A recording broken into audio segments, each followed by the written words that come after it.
So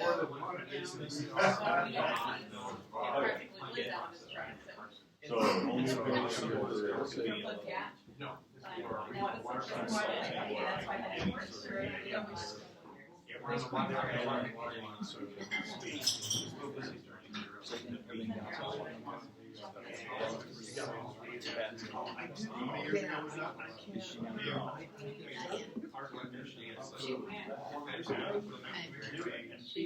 And that's something that I had Sean and I were playing and it's like somebody were flying on the airplane and you could just see both of us thinking, and I'm like, and we would just look at each other,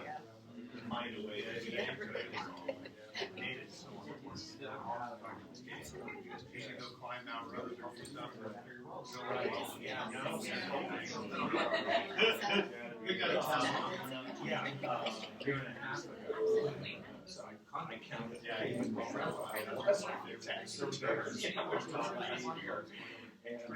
So this year,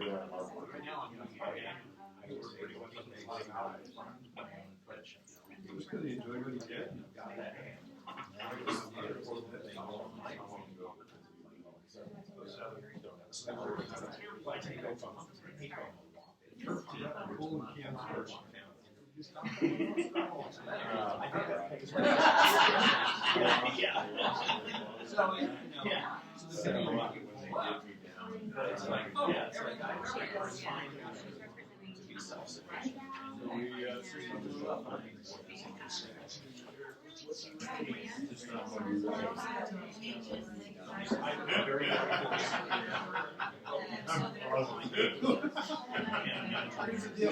Let him do the two first, and then you won't die.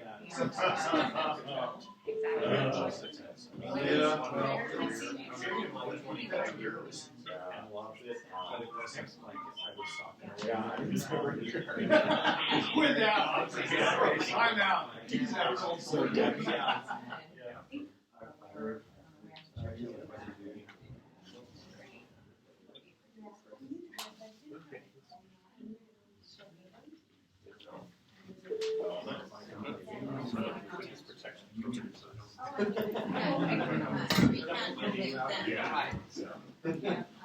know, it's a huge thing of coffee that pays Some of us, it's practically lunchtime. I am muted already. Oh, you did? Yeah, Okay. you can just push the on the microphones. You can just push buttons. Oh. Yeah. Sure. Oh, you did? Okay. I left it from Lubbock to 7. I was here at 8:45 this morning. I have a pretty fast cruise control on my truck. Did you come through on 80 or? 50? Yeah, it's faster and easier than coming over to 50 because there's still construction and there's wild horses.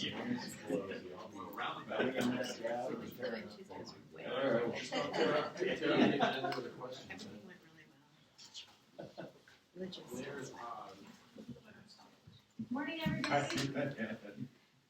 Morning, everybody. We're going to go ahead and get started.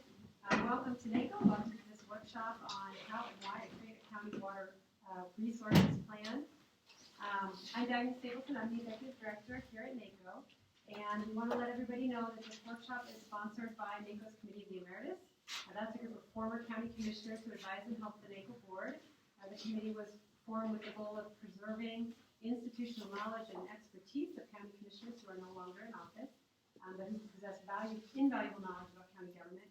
The committee is currently chaired by NACO immediate past president and their county commissioner Pat Boyce, and so we thank the Committee of Emeritus members for their help and support. We have a very special moderator here today to lead this workshop, Jeff Fontaine, as you all know him. He's the Executive Director of the Central Nevada Water Authority. He's also past Executive Director of NACO. He taught me everything I know, so if you're mad at NACO, blame him. Thanks to Jeff so much for putting this together, inviting the speakers and coordinating with you today. I'll let Jeff introduce the panel, but before that I have just a few housekeeping items. First, please mute your phones or computers if you are attending remotely. So if you're on the phone, please mute. There will be opportunities for questions and comments at the very end. The bathroom is through the door in the back of the room. This workshop is eligible for credits under the Certified Public Official Program, so if you would like to receive credit, please contact Amanda, or if you're here in person, there's forms for you to complete that are in the room. And then finally, the workshop is being recorded. You'll see the computer over there. It's a video recording. So just so you know, you are being recorded. But also, so that if there's anyone from your county who wasn't able to attend, we will have the recording posted up on our YouTube channel later today. So you can access it and share it with anyone else who you think might be interested. And with that, I'll turn it over to Jeff.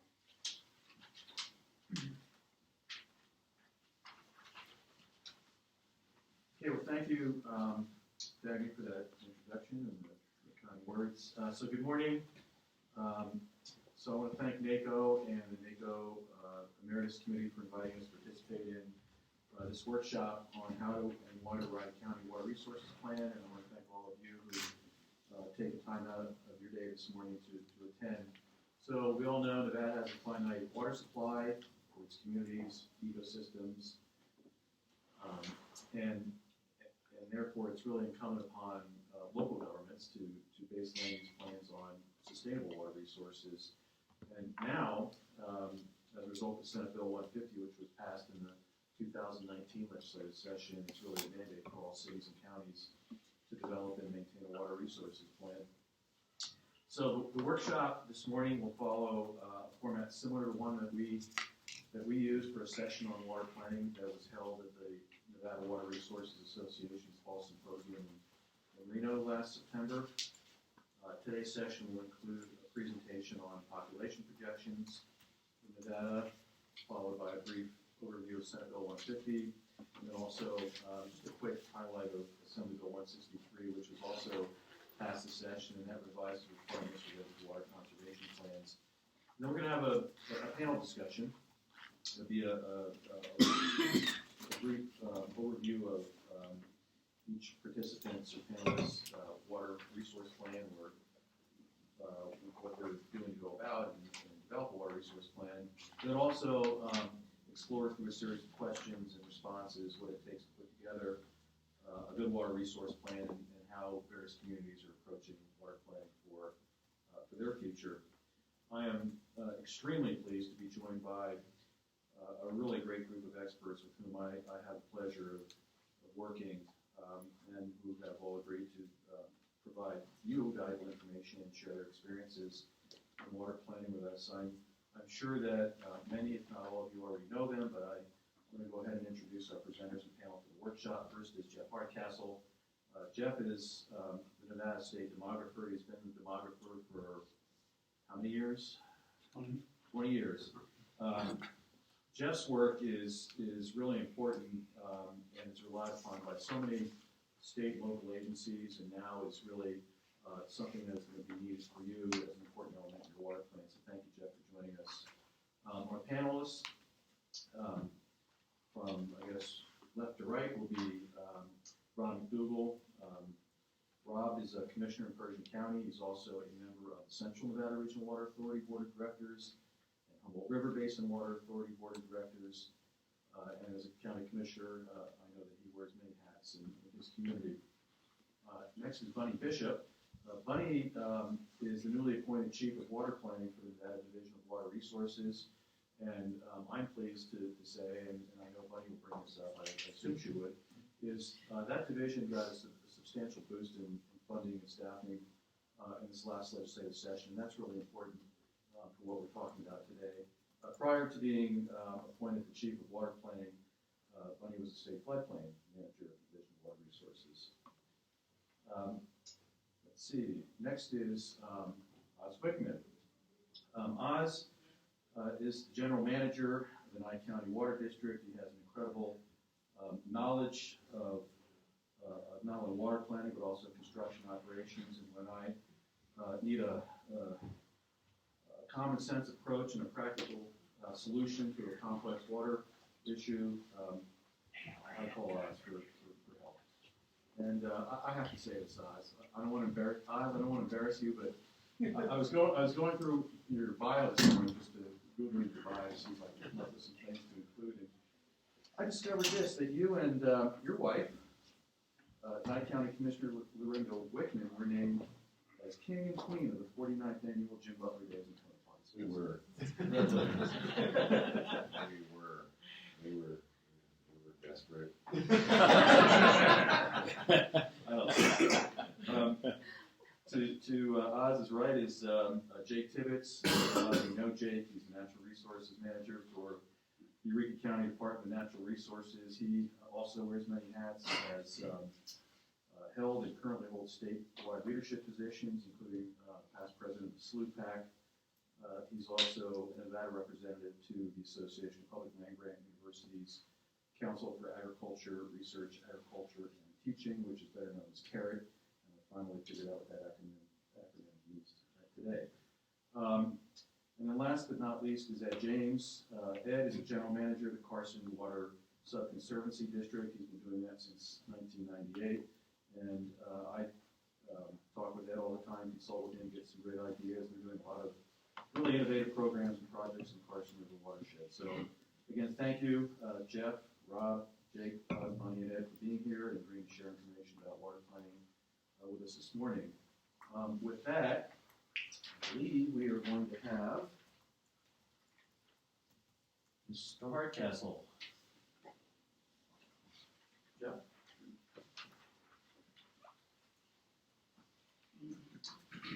Jeff's going to be presenting information regarding population projections in the state of Nevada. Thanks for having me today, and I was remiss in preparing my presentation. I did send Jeff, right before I came up here, a revised title page that at least acknowledges that this is actually where I'm at, and presenting to you folks today on this topic. Like a lot of things in life, I tend to well, at least with my presentations, I tend to reuse a lot of things. And I was working more on the interior of the presentation and selected the title page, so I apologize for that. But what I'm going to cover is and let's just jump over that. But with Senate Bill 150, I looked at that briefly for a couple of things, just to both put into context the relevance of the population projections for you all, but also, in your use of them, but also just the time frame on it. Because, when I talked to Jeff on the phone, I think we did mention in our conversation that the idea in the legislation has that the plan needs to be updated at least every 10 years.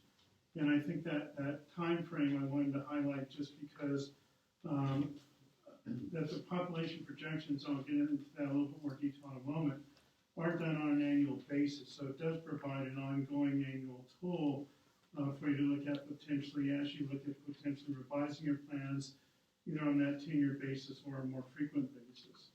If you look at Nevada with the laws that govern the demographer's office, and this just kind of focuses it on the two. The main function of the office originated back in 1986 doing population estimates for the C-tax distribution at that time. And then roughly in the 2011 legislative session, I believe it was, we came into actually codifying population projections being done by the demographer's office. In background on the projections, when Governor Miller was the governor, he instructed then through a memo to one of my predecessors at that time for a 5-year population projection. And subsequent to that, then Governor Gwynn wanted a 10-year projection and also wanted added in a product of age, sex, race, and Hispanic origin estimates and projections. And so the population projections then also became part of some of the discussion with the Governor's Finance Office and the budget deliberations, as well as Legislative Council Bureau, and there were each calling me getting different products at different times and calling things differently. And so they were doing different things. So we finally came up with putting into state statute that the demographer will produce every year with a release date of October 1, 20-year population projections. And the way that the estimates and the projections time frame works is in a production cycle is with the annual estimates, those are referenced to July 1 of every year.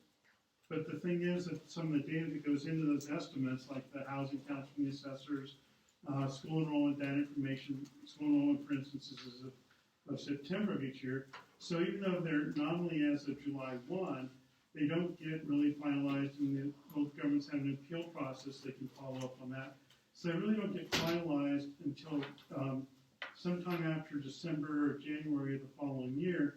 And the governor has actually up until March 1st of the following year to actually certify them. And so that means that there's not an official estimate to then base your projections off of. So with that time lag, the October 1 projections for 2020 will then actually be using as a reference date to be the launch point going forward for that population base to look at growth rates and project outward from will be of July 2019. The other product that comes out on March 1st is a 5-year projection that's not well known. It is published out there and is available on the internet. That is part of the law that these have to be disseminated on the internet. But with the 5-year projection, that's primarily been out there for budgetary purposes, primarily with the governor's finance office and with the state council group. But there is that 5-year projection out there as well that's going to take in near-term changes that may not have been picked up in the 20-year projections looking forward. If you look at across Nevada with just some key terms, though, before I get into a little bit of where projections are at. We're coming into the 2020 census, and the census, just to make a pitch for it, because I know a lot of you are here from our rural counties. The census is out there now actively still recruiting people to do the door knocking, and this is one little segue off for a sidebar here, but with the northern counties from along the I-80 corridor, in White Pine, Lincoln, and Esmeralda, and Mineral to some extent, they're lagging behind on recruitment goals for those folks to knock on doors. If you don't have a complete count, that screws up the base for doing the projections off of, that screws up the base for doing the estimates off of. So it's really to your benefit to help promote the census in your community and to the recruiting efforts.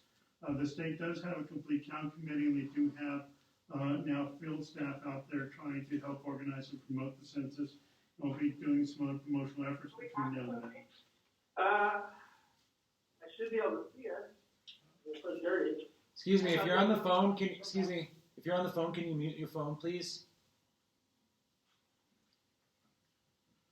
But with the estimates then, as another term out there, the estimates, as I said, are done annually. And the estimates are basically a snapshot of what is currently on the ground with what the information we have in hand.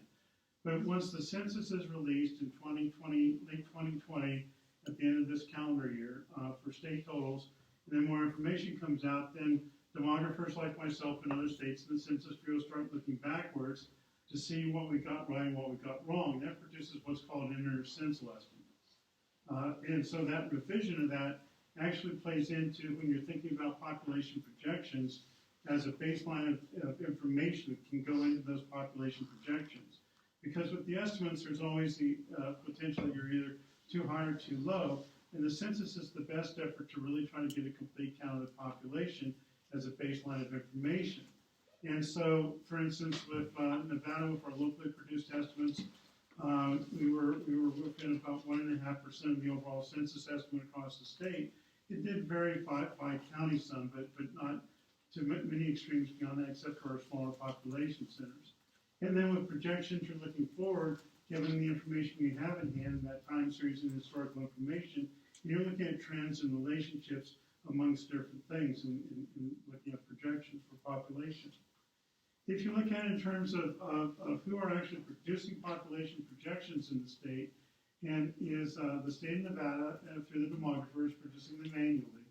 The Southern Nevada Water Authority produces annual population projections as well, and they do it in conjunction with Clark County Comprehensive Planning and the Regional Transportation Commission. Prior to becoming the state demographer, I worked for Clark County Comprehensive Planning for 9 years and was part of the group that established that consortium to help fund those ongoing population projections down there. And part of the thought of them doing on an annual basis is to look at if things are changing in underlying trends there. And then the Meadows Water Authority also produces annually population estimates, and they go into part of a forecast that the Truckee Meadows Regional Planning Agency does separately, and what they do is what they call their consensus forecast. And if you look at it in terms of methods, both Clark County and the Demographer's Office use what's called Regional Economic Models, or REMI model, for our population projections. And then the Truckee Meadows Water Authority uses a regression estimate that looks at population change and job change or water consumption change over time. So it's just looking at those two variables and just the trend over the time of those two things. And then with Truckee Meadows Regional Planning Agency, they go ahead and they average in the state demographer's projections, Truckee Meadows Water Authority, Global Insights, and then Wisdom Pool's population projections. So there are other sources out there for population projections, both at the state and county level. The Wisdom Pool and Global Insight are both available for purchase and are not they're a fee-for-service kind of operation. The state also, in full disclosure, does have right now a contract with Moody's Economy.com for their population projections. And I do look at those at times and compare them to the projections I'm producing for the other jurisdictions around the state. If you look at in terms of the REMI model is a model that looks at the relationship basically between the demographics of a county and the economic structure of the county. Because, the demographics composition can affect a number of things, but it provides your labor force for people to be in jobs. It also provides a base of folks to consume goods and services. And for instance, in the model, they actually try to account for differing patterns of consumption of services by age group. So for instance, if you have an older aging community, then you're going to have a community that's going to be consuming potentially fewer hard goods, like, I'm getting older, I'm not likely to go out and buy a new sofa, but on the other hand, I'm using a lot more healthcare and a lot more medication, so I'm paying more on that end potentially. So it looks at those kinds of things in terms of that economic relationship, but on the economy side, it looks in terms of the relationship between the 17 counties in Nevada and the different industrial sectors in the model, which is 26, I believe, and then the relationship between those counties and each other and the country as a whole. So if you have, for instance, job growth in Eureka with the mine there, that impacts commuting patterns out of Elko County into Eureka. And the same with Story County with the Truckee, with the Tahoe Regional Industrial Center. You see commuting patterns going from Story County as well as into Washoe County, Lyon County. Up here in northwestern Nevada, Washoe County, Carson City, Story, Douglas, and to some extent Lyon all form a fairly large commuting shed of people commuting back and forth to work. If you look at the projections over time, this just shows the entire history of the projections that has been produced by the demographer over time. And as I said, coming in 2011, going forward, they've been done annually. That really large spike on my left of that chart there, as you're looking at on the left-hand side, that's basically picking up the historic information that was leading into the housing bubble. If you look at, and I've run an older version of the model, pre-housing bubble, and just ran it with our economic structure prior to that, or the changes since then in the model, because you can add in information into the model over time. It's not just, gee, we buy the model and we accept what it says. We can actually modify a number of different factors in that model. And it just shows just the over capacity that was created during that construction bubble in Nevada. But over time, statewide, the projections have been somewhat coming in about, on an annualized growth rate, just somewhere around just under 1% over the next 20 years, and that's annualized over 20 years. So in the near term, you're likely to see larger growth in some parts of the state and slower growth in other parts of the state. The other thing is,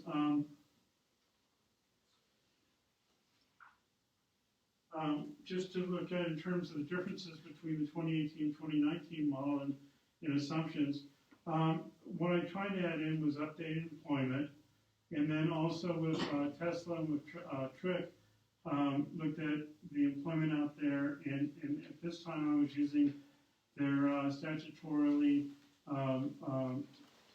guidelines there for what they were achieving. If you look at the employment numbers across the state, there tends to be, in one of my later tables here, I think illustrates that and speaks to that, is there's this big disconnect between population growth, the job numbers, and school enrollment, and even Nevada energy numbers. Job growth is coming in with the quarterly census of employment and wages much higher by about somewhere around 2.5–3% on an annual basis, whereas population growth across the state is more like 2%, school enrollment slightly lower. Nevada energy statewide is even down around that 1.8% as well. So there's this disconnect between the job numbers and that data and the what we're seeing in other capacity. This table here just summarizes the differences, I think, between potential growth that between the 2018 and the 2019 model. There's been a bit of variety, especially with the two urban counties, with Clark and Washoe. Washoe, in this iteration of the model, picked up quite a bit of the population. How much of that is being driven by error in the estimates? And as I said, because you're looking at right now estimates, and you're looking at estimated population size, and so if there's any upside error on the estimates, then that's going to carry forward potentially into the projections as well. And the same potentially with downside errors in the estimates. I know, having done this for 20 years, I know that nobody's ever happy with what I do. So, and I know that there's room for error in all this, So, but again, you use the information in hand to hopefully come up with the best score you can and make some fair and equitable decisions. If you look at it in terms of, again, those indicators for how they're changing over time, this just summarizes those. As I said, there's this disconnect with the job growth numbers and with the other indicators for population change. If you look at it in terms of nationally, for bigger kind of macro trends that kind of help frame with some of the potential larger national but even local trends for growth. Nationally, in terms of national increase as well as international migration, those have both been slowing down. Natural deaths have been going up and births have been going down in the U.S. for some time now. That seems to be at least stabilizing, I think, a little bit. I saw recently, to some extent, but with international migration, that has been trending down over time in terms of actual net migrants. And if you look at, too, in the migration flows of the past 4 or 5 years, it's actually been driven more by Asian populations moving into the U.S. So that population factor of the immigrants coming into the country, both into Nevada as well as other parts of the country, has been slowing down. And that has an impact for national population. And as I said, with the REMI model, and Woods and Pools and these other models, they're generally built off of federal data sources. And with the census, for instance, you'll see if you download or look at their estimates, they'll refer to a vintage. Well, what they do is they take updated information, for instance, on international migration, or they get updated corrected birth information from vital statistics agencies, updated information on domestic migration. So they actually revise those estimates back over time. And recently they've continued to try to look at how to best estimate net international migration. And so this past vintage with the 2018, there was a downward estimate slightly, both for larger counties in Nevada, but also other parts of the country as well.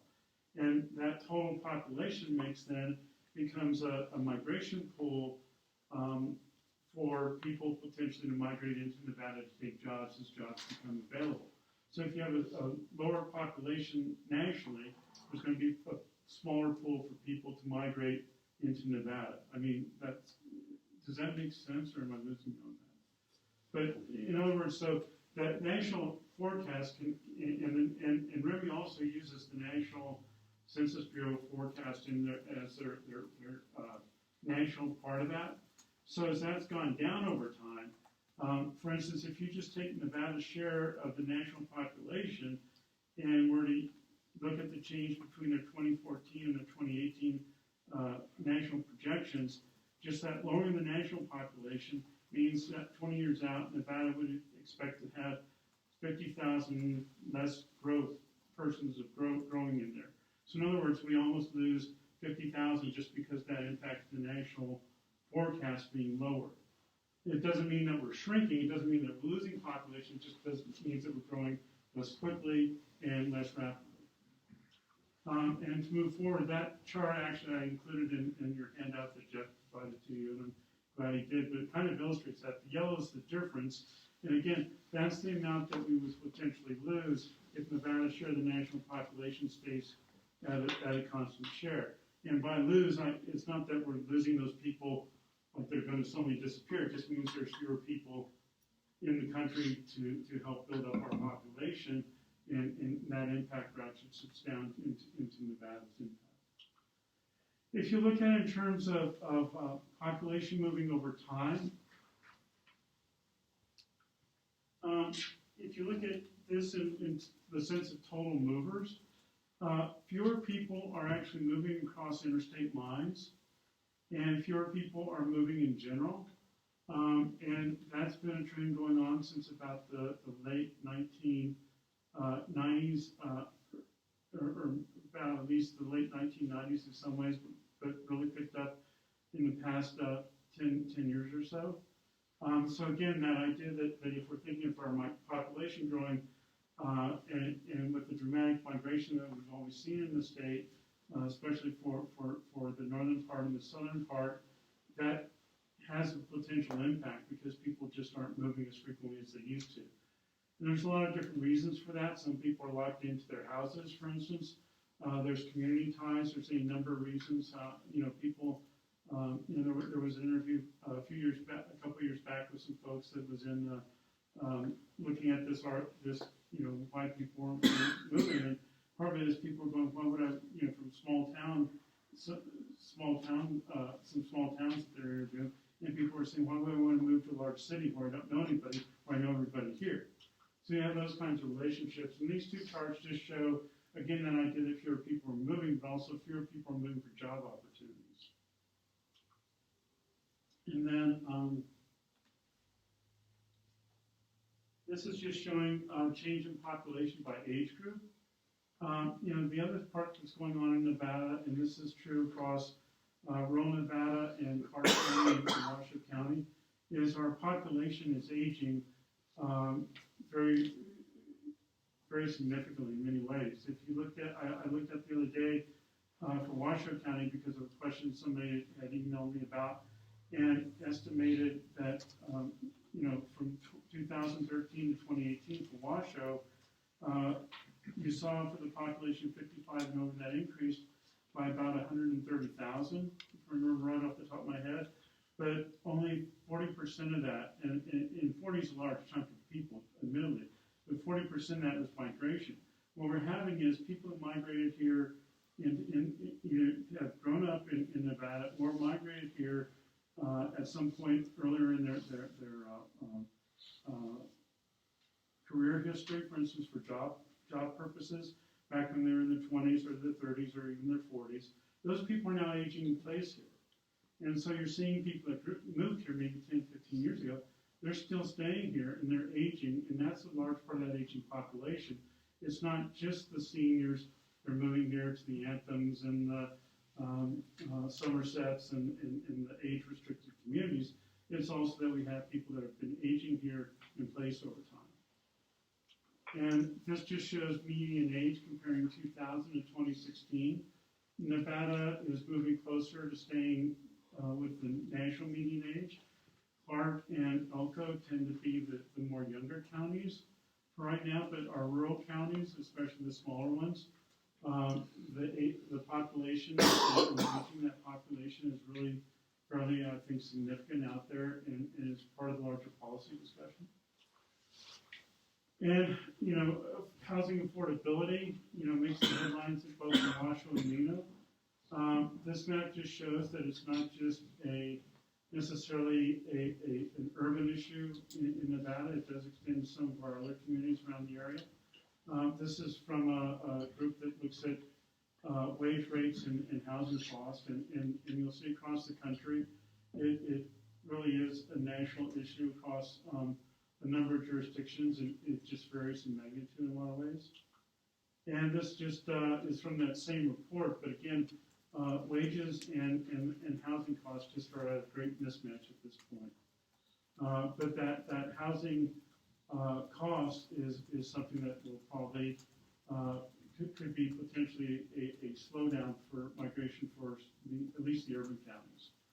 And with REMI, what it looks at for calculating immigrants is it looks at relative housing cost, relative wage rate, and job opportunity. So even if you have increasing job opportunity, with new jobs opening up, if your wages aren't competitive nationally, or your housing cost is higher, or at the same rate for somebody to move, it makes it harder for them to go and make that decision.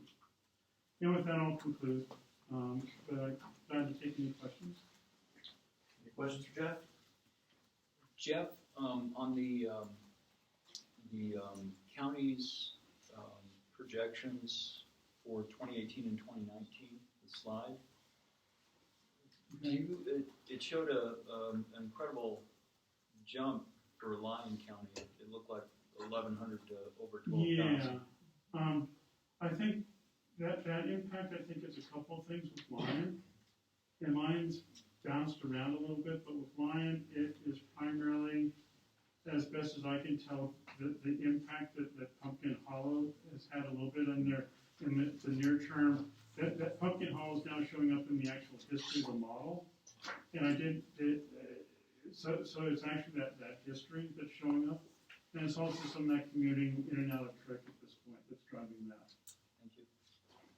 That's One more question for Jeff? Anyone? No, thank you very much. Thank you. Way to kick off the panel discussion.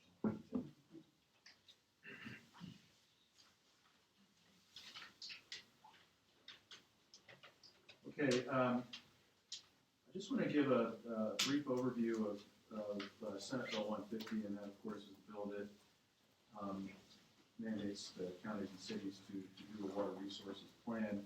So Senate Bill 150 was sponsored by Senator Goy-Kachia on behalf of the Central Nevada Regional Water Authority, and CNRWA has long believed that it should be standard practice for all counties and cities to consider the adequacy and sustainability of the water resources as the foundation for their land use plans and land use management plans.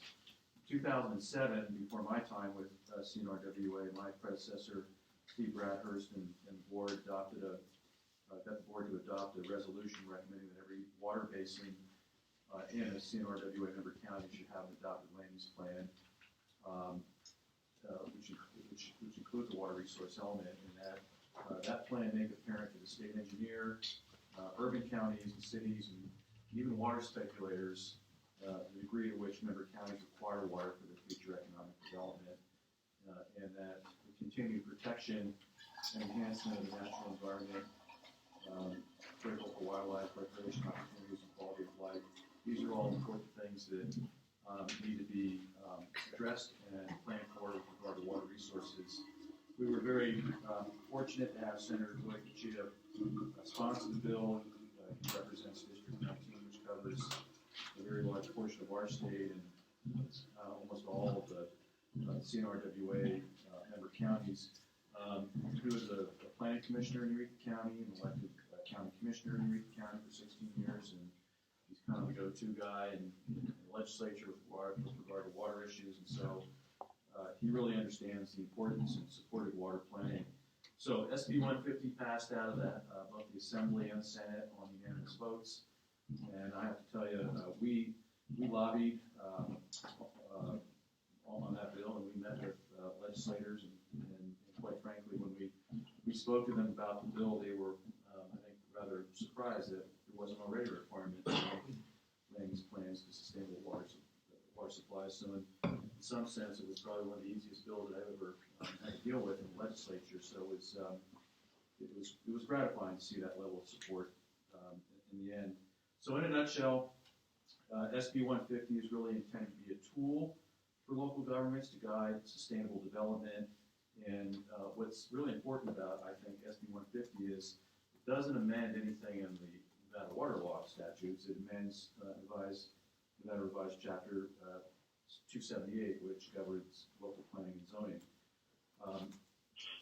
So it requires a county and a city to develop and maintain a water resource plan that must include the identification of all known sources of water, surface water, groundwater, and effluent that are physically and legally available for use in the community, an analysis of the existing demand for water in the community and expected demand for water in the community caused by projected growth, and then an analysis of whether the identified sources of water are A, of sufficient quality and quantity to satisfy the existing and expected demands, and B, if the analysis determines that the sources of identified water are not of sufficient quality or quantity to satisfy demands, a plan for obtaining additional water.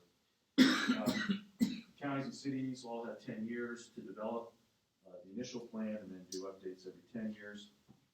And lastly, if a county plan includes a city, the city does not need to do their own plan, and if there's a regional water purveyor or board or a water district in your county that includes county and city, then the county and city do not need to do their own plans. And then the last provision, SB 150, I want to spend just a minute on, has to do with funding, and we all recognize that this is an unfunded mandate, and when I was here at NACO, as Dad mentioned, that was the mantra, is we do not want to see unfunded mandates. In this particular case, we felt it was important to make this a requirement and recognize that this would cost money for the counties and could likely have a disproportionate impact on some of the rural counties. So we wrote into the bill, and there's a provision there that allows counties to seek assistance for at least a portion of their costs to develop their water resource plan through the State Board of Finance and Water Projects. And for those of you who are familiar with that board, they deal with all kinds of funding for all kinds of water projects, primarily water and sewer projects, wastewater projects. I think they also have funded in the past some irrigation projects. But that program, specifically the AB 198 grant program, was enacted back in 1991. That was to help public water systems in rural parts of our state to comply with both state and federal drinking water regulations. And over the years, that grant program was expanded to include other types of projects that could be funded under the program as well, including, like I said, irrigation systems. So the State Board of Finance and Water Projects met, and there were some concerns about whether or not that program, the bonding program, could be used to help counties pay for this planning effort. And the concern was that the state treasurer and bond council were concerned that you couldn't use tax-exempt bond for planning, that those tax-exempt bond proceeds had to be used for projects. And so we're continuing to meet with the State Board of Finance and Water Projects and the staff, and trying to provide some additional information to both the treasurer and your bond council to try to make the nexus between water planning and actual projects, because you need a water plan as a precursor to actually doing a design and constructing a water plan. So we'll stay tuned on that, and even if there is an agreement that, okay, some of these funds could be used to the extent that there is a nexus between planning and a water project, and some of those funds could be used, there's still no guarantee that you would get money from the State Board for Finance and Water Projects, but at least there's a potential avenue here that we're trying to pursue to help some of the rural counties. I also wanted to just bring up briefly another bill that was passed last session, and that is Assembly Bill 163. And the reason I wanted to just mention that is because there are some things in that bill that change existing statute with regard to conservation plans, and I don't know if you know or if you didn't know, but if you're a water supplier, you're required to have a water plan, water conservation plan, excuse me. And that water conservation plan, give me a second here, let's get the right page, yeah. So, supplier of water.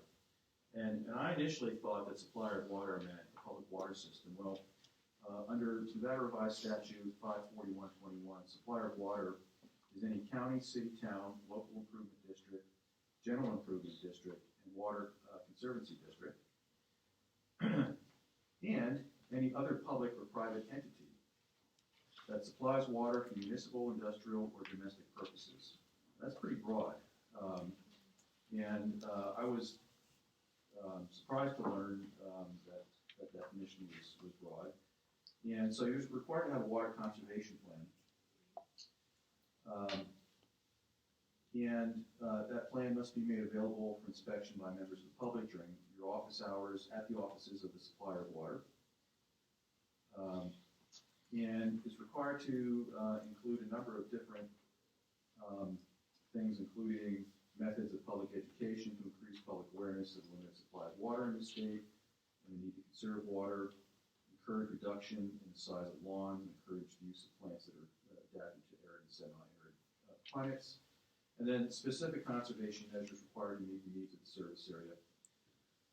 Tiered rates structures for the pricing of water to promote the conservation of water, watering restrictions based on the time of day and the day of the week. So there are a number of things that are required to be included in this plan, water conservation plan.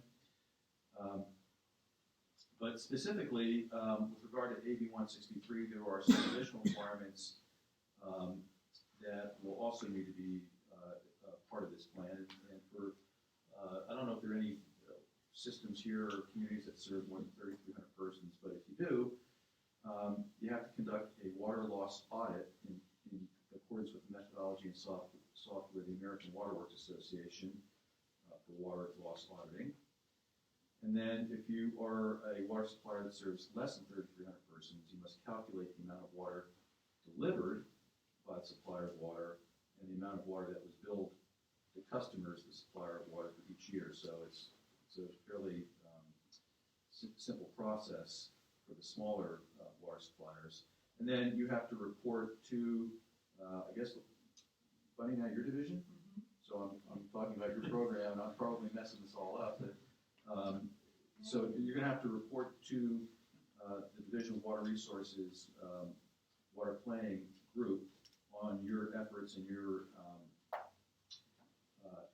success in conserving water as a result of doing water loss audits. So, and Bunny, I don't know if you want to mention anything else about this now or in your presentation, but I thought it was important to point out that this requirement is in place, and it really does kind of fit into perhaps one of the elements of your water resource plan. So that's the background on SB 150 and AB 163. And are there any questions? None?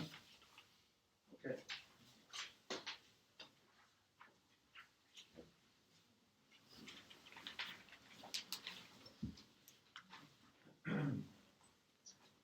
Okay, so what we want to do now is really turn it over to our panel of experts. And I have a series of questions that I'll be asking panelists, and I'm not going to be asking each panelist every question. There's some questions that are probably more aligned with certain individuals than others. There may be a few questions that I ask each of the panelists to answer, but we'll just kind of run through this format. But the first thing I wanted to do And I've asked each of the panelists to just give us a quick 2-minute update on their water plan and just sort of an overview, and then we'll get into some more of the details through the question and response part of it. So, who wants to start? Jake? I have slides, so I'll go. Okay. Good. Thank you. And you can either stay there or come up here, either way. To forward them though, or? Can we work with you? Yeah, we can forward it to you. I think we have a quick. Oh, there it is.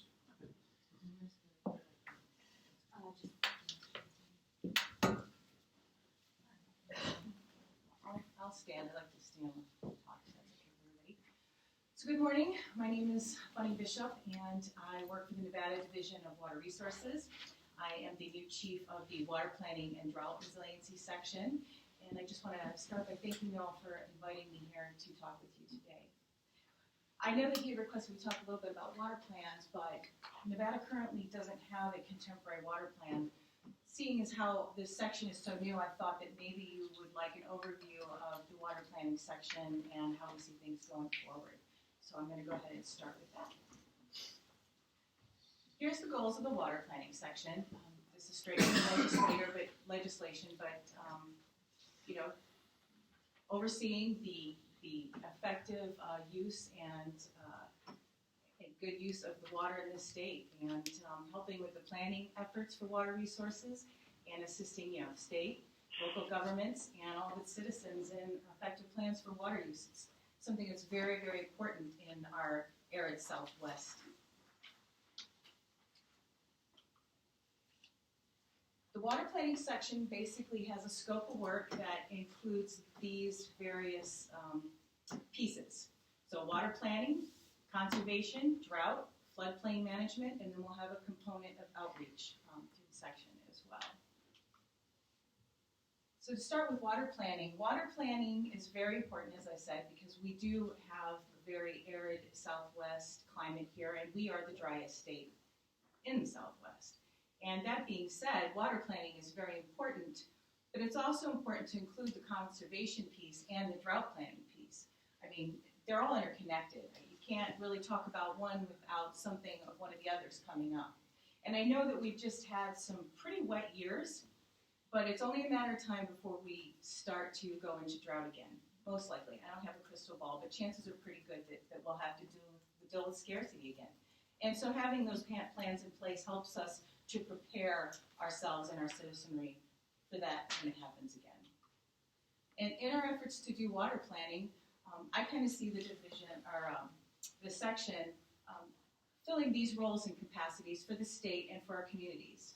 So we're going to look at all the publications that have previously been produced by NDWR for planning, but we want to bring them up to date. So we're going to look at the older publications that are out there, dust them off a little bit, maybe shine them up, and take what's good and leave the rest, and modernize them and bring them up to date. There's a lot new there's a lot more data out there. There's studies out there. There's all kinds of resources so that we can do effective and very useful modern water conservation plans and resource plans. I see us as being a liaison for between the federal agencies and other state agencies, and with the local communities. Also, if you guys have to do these water resource plans, we have a lot of data at the Nevada Division of Water Resources. We collect a lot of data. We have a lot of data. It's all for public use, and we're very happy to share that with you and help you to get what you need in order to have the best plans that you can have. Also, keeping up on water policy. There's a lot of things going on as far as law, water policy, and things like that, and just keeping abreast of not what only is just going on in Nevada, but looking around us too at our neighboring states, see what everybody's doing. Just keeping an eye on all that, and then also, if you need some advice, like I said, advice or data in what capacity that we're able to, we're willing to, and encourage you to tap our resources in that manner. Our Water Planning Division daily activities, we will be overlooking the inventories that we produce, maybe a little bit of water level data, and like I said, tracking pertinent rulings and orders in the state. Something that we are looking at doing is the water data and information that we do have, we want to make it more accessible. So we're going to be looking at how, how we can package that data in a usable format for those who need it. And so if you have input and suggestions on that, feel free to share, please. And then here's our partners, because we do not want to do this in a vacuum or in a silo by ourselves. I really encourage everybody to interact because we're all in this together. The regional districts, the conservation districts, the local communities, that being cities and the counties, other state agencies, the feds, and even the private industry. Everybody's a stakeholder, and so as we go through the process of updating certain documentation and things like that, we'll be doing some outreach to get some stakeholder input in the processes going forward. Water conservation is a big one. This talks a little bit about the water conservation plans that do come to our office and now my section. And so if you have questions, we basically just have a checklist of what needs to be included in the plan when we do the reviews. If there's an issue, we'll reach back and bring that in compliance, but it's basically the requirements that are in 540.141. So just those bullet points tell you exactly what needs to be included in the plan. And drought planning, as I said, it seems like it's a distant memory, but it's not really been too far away that we had to deal with drought, and it'll come, it's cyclical. It seems like every 10 years, from what I can tell, it's flood to drought, or flood to drought, flood to drought. So, we'll just have to keep dealing with that and make appropriate plans as we go forward. We do have a drought plan in place, and it's a good one. It reads more like an emergency action plan now, and so in the spirit of planning, we're going to take a look and see if there's some more we could add or some things that could make it better. So we'll look at making that more informed. And then also I mentioned, well, I don't think I'd mentioned, but I used to work in floodplain management for the state, but that program also came into water planning and drought resiliency. So continue overseeing the flood program and helping communities with meeting the requirements if they're a national flood insurance program community. And in the end, I had already mentioned doing a little bit of outreach when we do start doing a planning process to update and develop a contemporary water resource plan. And we'll just see. It's all still forming. I'm still getting staff. I have one staff member here. Nicole Rohring is over there, and so she'll also be a resource. But we have another staff person who's going to be dedicated to planning, and then the flood program staff. We just hired in some new folks for that. But we also want to do some kind of a newsletter or blog. Not sure. We'll see how that goes. But we're going to look into seeing if there's some training and education needs out there too. And see if we can fill that gap and oversee some of those needs. And that's I think, about it. Thank you. And Thank you, it's Matt. time for any questions. Well, we're gonna. We're going to do questions. A lot of questions in there.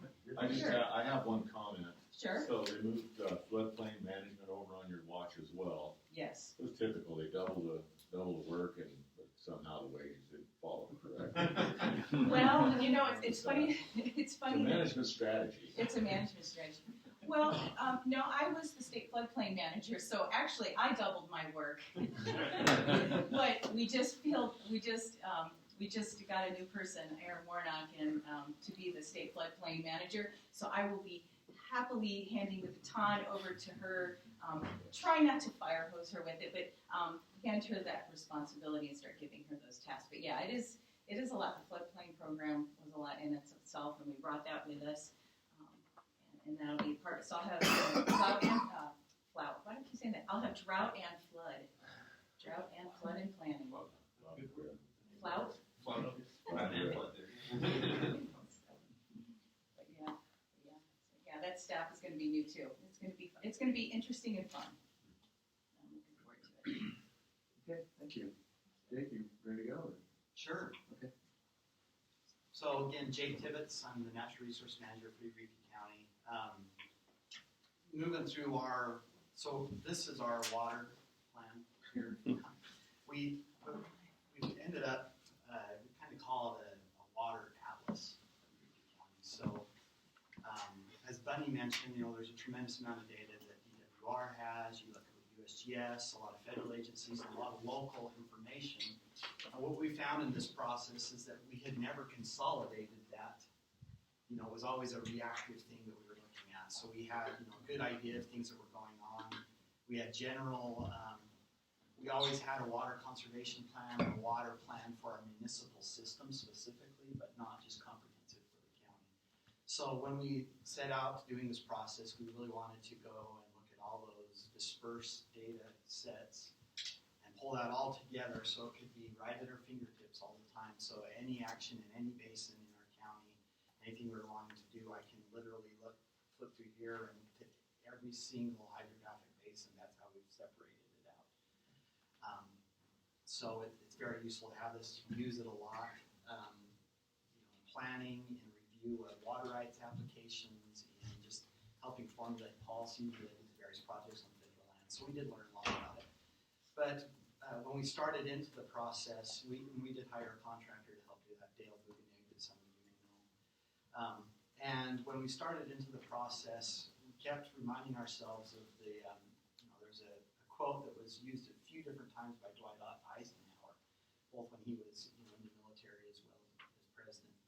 And he talked about planning, and one of, paraphrasing one of his sayings, he said that plans mean nothing, but planning means everything. And that's what it was really about. It's not the plan you have at the end. It is important, but it's the process. It forces you to look at those things and what you want. So we really, with our community stakeholders, various advisory boards, our planning commission, we had various workshops to really outline what were our objectives. And that was so important for us to keep us on track when we were developing this plan.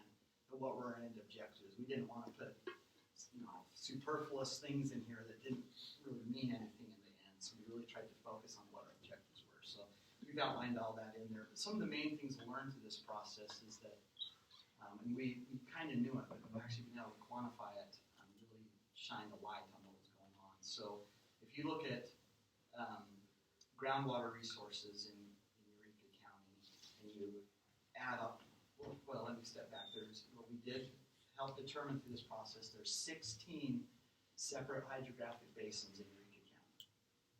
All but one of those slops over into other counties. So that was one thing we learned right up front, that we're planning for a Eureka County resource, but it's not a Eureka County resource, right? It slops over. So understanding that there's implications on Elko County, Lander County, Nye County, and White County. So we can't just look at this for what, we have to work with the neighboring jurisdictions on that. And again, only one basin fully falls within Eureka County, and that's Stevens Basin. And if I were to show you the map, you can't even pick it out. It's a teeny little dry valley, and there's 100 acre-foot of water as the perennial yield in that valley. So very few resources fall fully within Eureka County. So you add up the total perennial yield, the established perennial yield for all of these 16 basins, and there's 181,000 acre-foot of water available under the perennial yield concept. There's 400,000 acre-foot of water that's been appropriated. So if you total all the 16 basins up, we're 2.5 times over the perennial yield as far as what's allocated. But then, we really wanted to have an understanding there's a difference between over appropriation versus over pumping or consumptive use. So we really wanted to get a handle on that. And that, what we were able to determine based on all the data and working with the division, was we're consuming about 70% of that 181,000 acre feet. So we did learn that. We also learned there's over 1,600 springs and seeps in the county. There's 325 miles of perennial streams.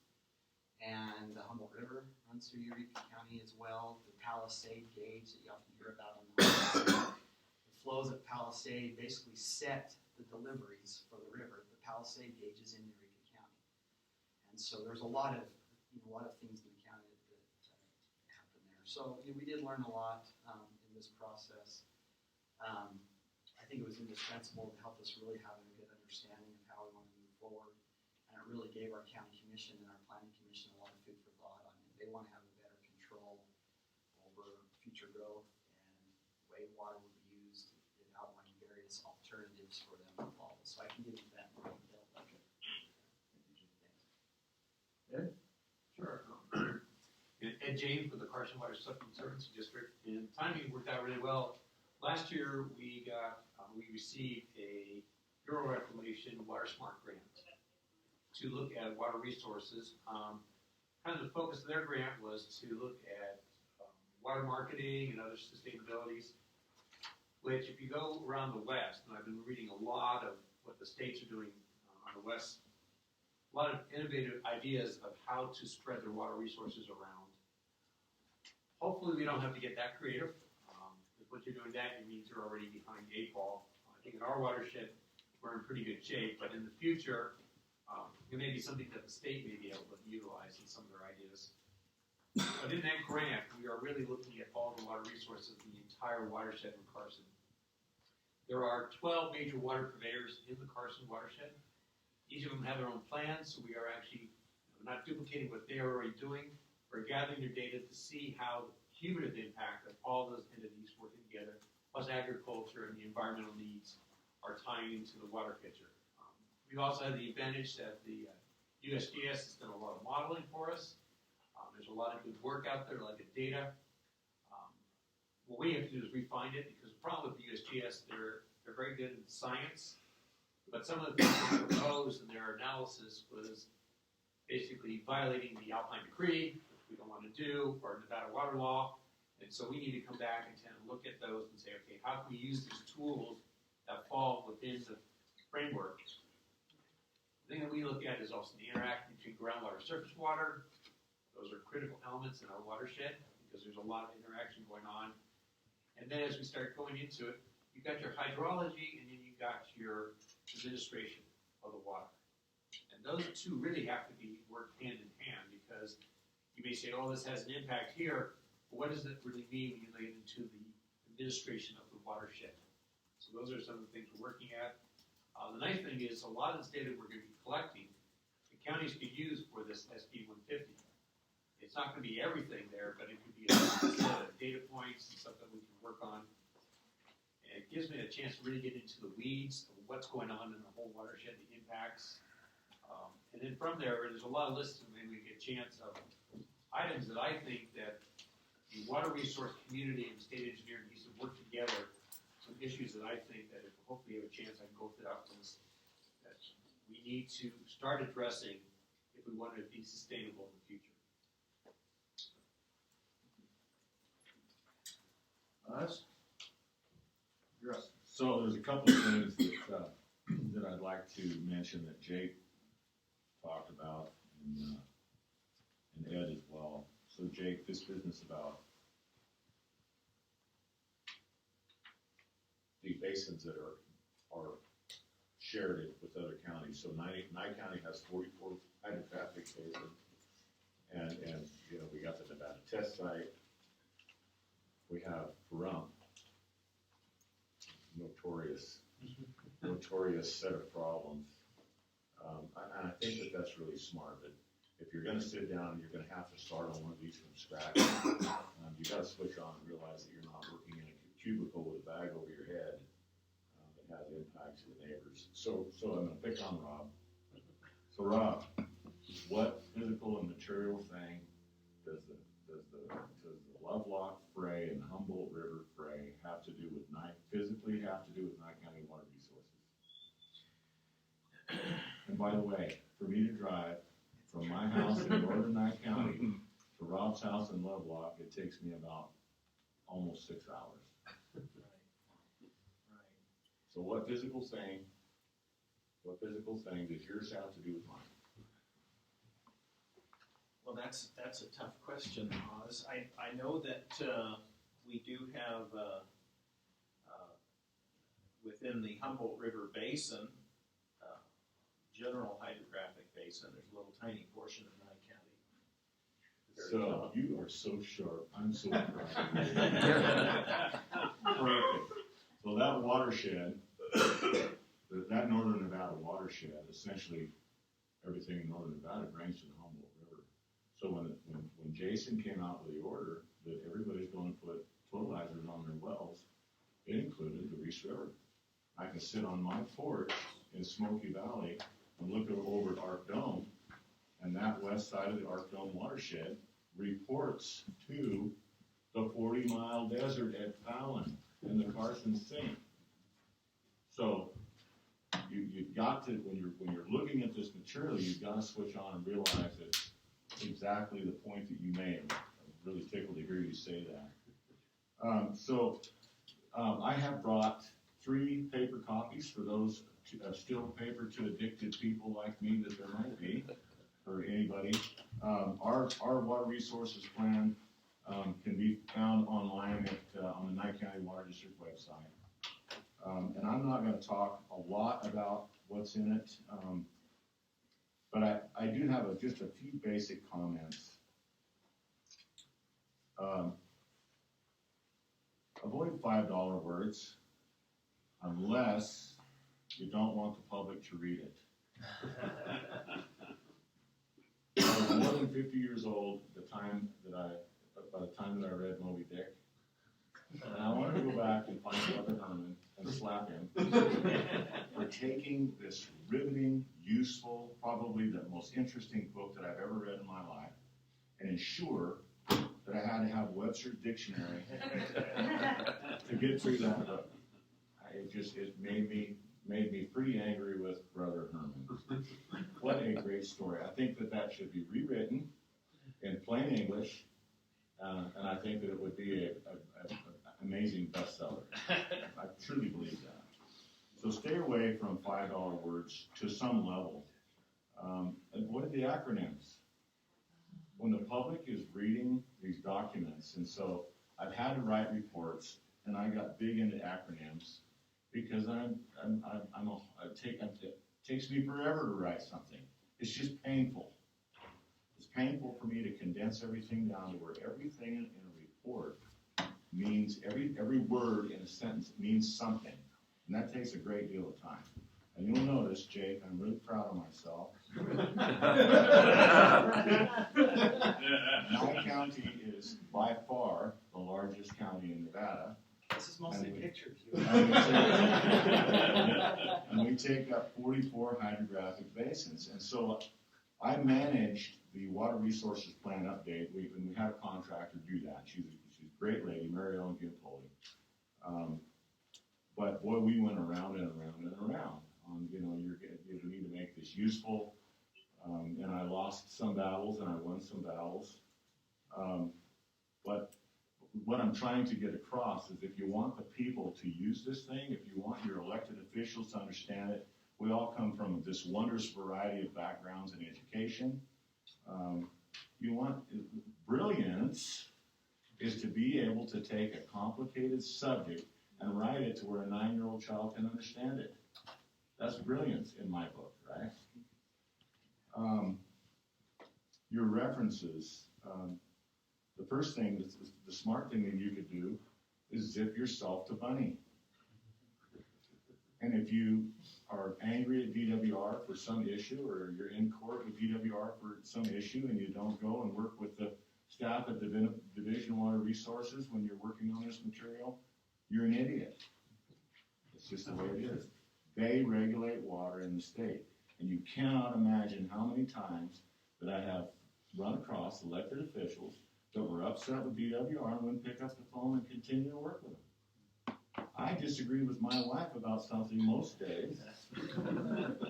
However, you can get through this. Get over it, right?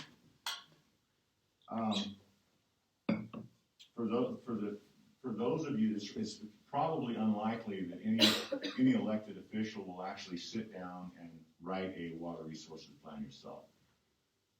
But you and or your managers are going to manage the individual that is going to do this work for you. In order to manage somebody that's doing this work, you're going to have to get the concepts of Nevada water law under your belt. And the shortest read and the best place to go find that is the Nevada water law, University of Nevada Press, Ross DeLipku, and old so-and-so. Yeah, that's probably one of the best I mean, obviously, the best place to go through is go through and memorize the statutes, but you'll go blank. Ross and the other gentleman did a great job of paring that down. The document is about a half an inch thick, and it takes you right through the history from day one. And there's been some legislative changes since that came out, but it's going to get you there. So as managers, as elected officials, you need to have some basic understanding.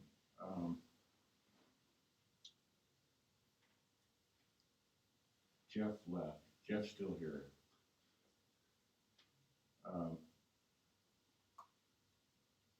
Growth trends.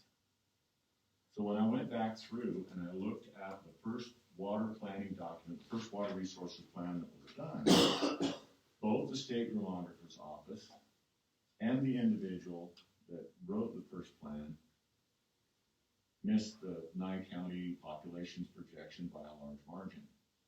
Bunny, I am happy to report that the 1999 water plan that was issued by DWR, when I plotted it, the population on Nye County, it was like they had a crystal ball. It was to the person. So when I went back to update this and I got with my contractor, I mean, it was. I didn't think I was ever going to get her off a dead center with wanting to overblow the population projections. So in reality, Nye County has grown at about 1% for the last 40 years, right? In the previous water plan, they had Nye County growing at 5% because we were in the big boom cycle, and it was like, oh my God, this is going to continue forever. And apparently, when they were looking at that, they never drove up and down the road and looked at every ghost town in Nevada that's gone through the boom bust cycle, right? So your population projections need to be simply based in reality. Just put it right down the center. Don't overblow it. Don't undershoot it. Put it right down the center so that when you're having a discussion about it, you can actually have a semi-intelligent discussion about it. We took our show on the road and presented this draft plan to every town in Nye County. All the town board meetings got out there.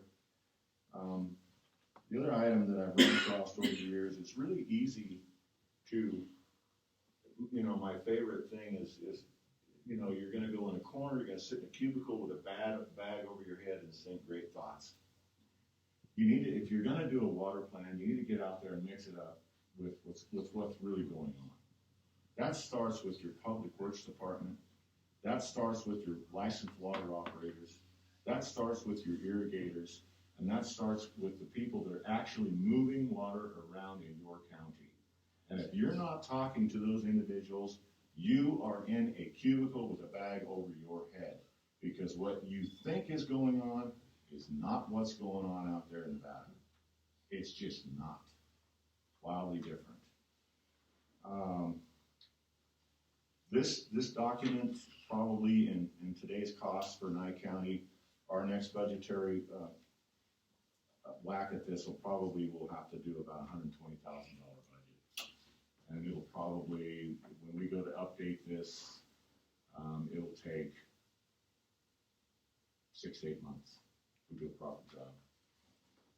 So that's kind of a pretty expensive reading the paper there. So problems special to Nye County that we had to deal with.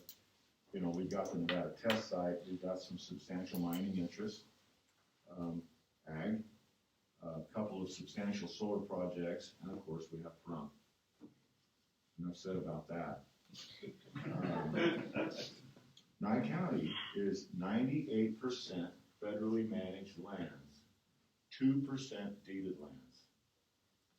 So for Elko County, Humboldt County, Pershing County, Churchill County, and into Washoe County and parts of Story, and I don't know if Lyon is part of that checkerboard stuff.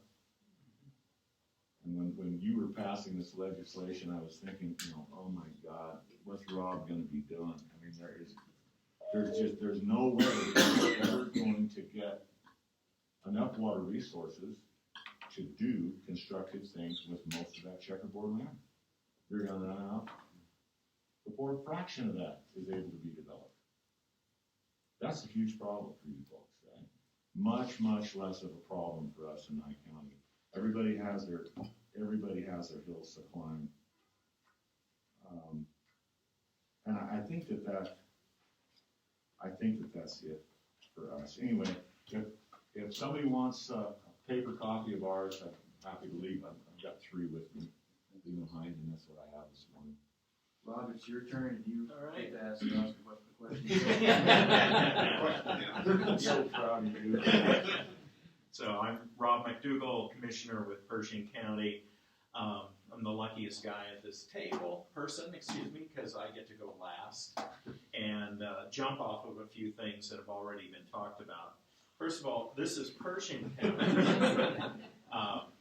Anyway, This is single-sided. There used to be a forest. You really where it is. One of the things that is kind of fun in this whole process, and I know the demographer. We talk about sort of like Clark and Washoe as kind of a couple of counties as a group, the population center counties, and all the rest kind of being rurals. But that barely scratches the surface on the uniqueness of each of the counties and the circumstances. So in Pershing County, we have a population of approximately 6,000 people. 100% of our drinking water in Pershing County is well water. And probably well in excess of 90% of agriculture water is surface water from the Humboldt River. And probably, I think, 100% of the mining water is well water. So we've got kind of an interesting split. The benefit to Pershing County in terms of the water resource plan is that we were able to ignore the entire Lovelock Valley because they have an autonomous elected board and drinking water district. And they have their own plans and everything. And all we had to do really was go in and say, well, we want to make sure our plan doesn't contradict what the Lovelock Meadows Water District has put together. But what we are trying to do, this is our very, very first water resource plan for Pershing County. It's dated June of 2018. It lived a year before it was completely obsolete. First of all, because of SB 150 and some of that legislation, we have to go back in and make sure that we're coordinating with any new requirements that maybe we might have missed in this. But also we're trying to, right now, we're looking at how can we now take this and incorporate it into our general development plan or master plan for the county. And we've got interesting circumstance right now. I actually don't want to mess with this for a year or two because we're starting to see the spillover from Tahoe Regional Industrial Park Center and the Fernley Industrial Development. We are now getting the interest in Pershing County. And as Oz alluded, our legislation that's sitting in the Senate and awaiting their action if they ever get back to work, that would free up some of these checkerboard lands. I think the likely scenario is not so much that they'll all be sold out, as more likely there will be trades made. Interests, either grazing interests or others, would say, I want to trade a couple I've got way over here for a couple that are contiguous to land I already have that's better use. But the other thing we're seeing is right now a couple of solar farm projects. So for us, that's kind of a win in terms of some of this land that's otherwise barely useful as grazing land, because our biggest concern with how do we develop the economy of Pershing County without any more water, or with very little more water, because our basins are, right at the edge, if not over appropriated. And, the solar farms, we see that as a benefit to our county because they require very little water once they're up and running.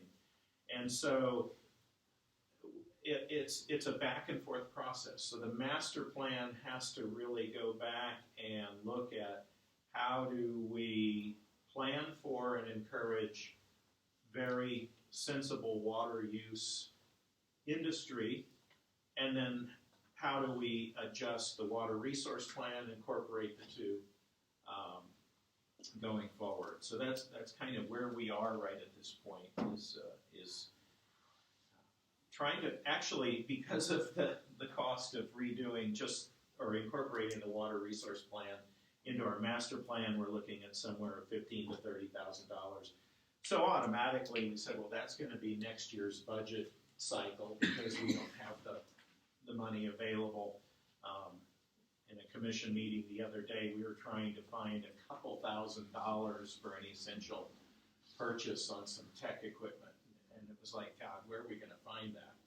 And that's the other issue with these small counties is, there's no such thing as deep pockets. And so we need a little bit of time to sort of sort these things out. A development path that may not have been at all envisioned 2 or 3 years ago might be open to us. So whether it happens or not, we have to be smart enough to at least plan for it. Great, thank you. Those are all really excellent overviews of your planning process. So we've got about 35 minutes, I think, to ask some questions. And I guess the first thing I wanted to ask is, how long did it take for your plan to be adopted, and what was the process that you used for engaging stakeholders and building consensus around your plan? And Jake, I'll start with you.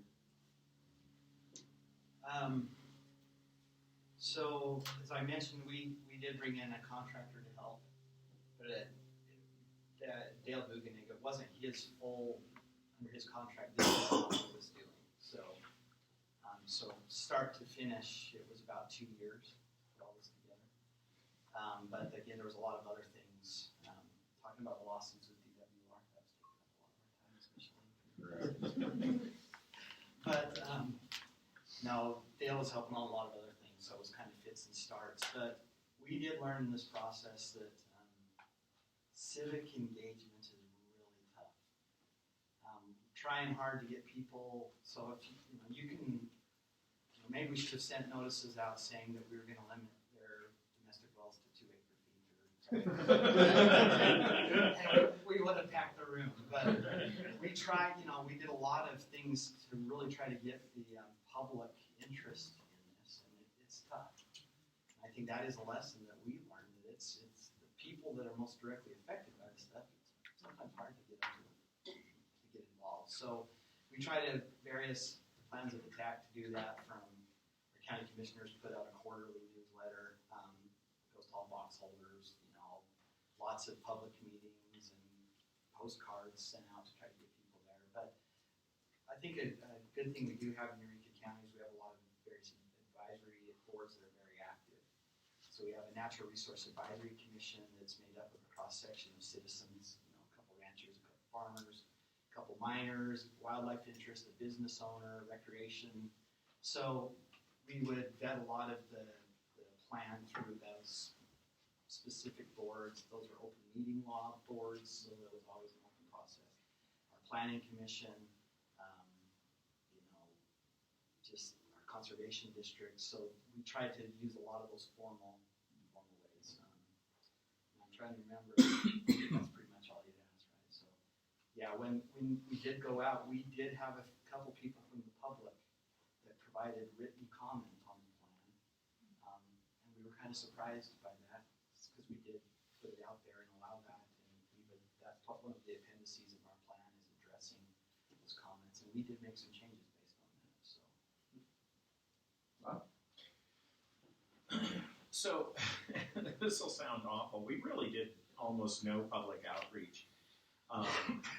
We commissioned Far West Engineering to write our plan for us with input from the county commission, and then brought it to the commission for review and approval.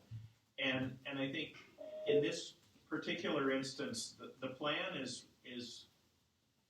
in my view, it's a beginning of a plan. It's almost like an outline of a plan.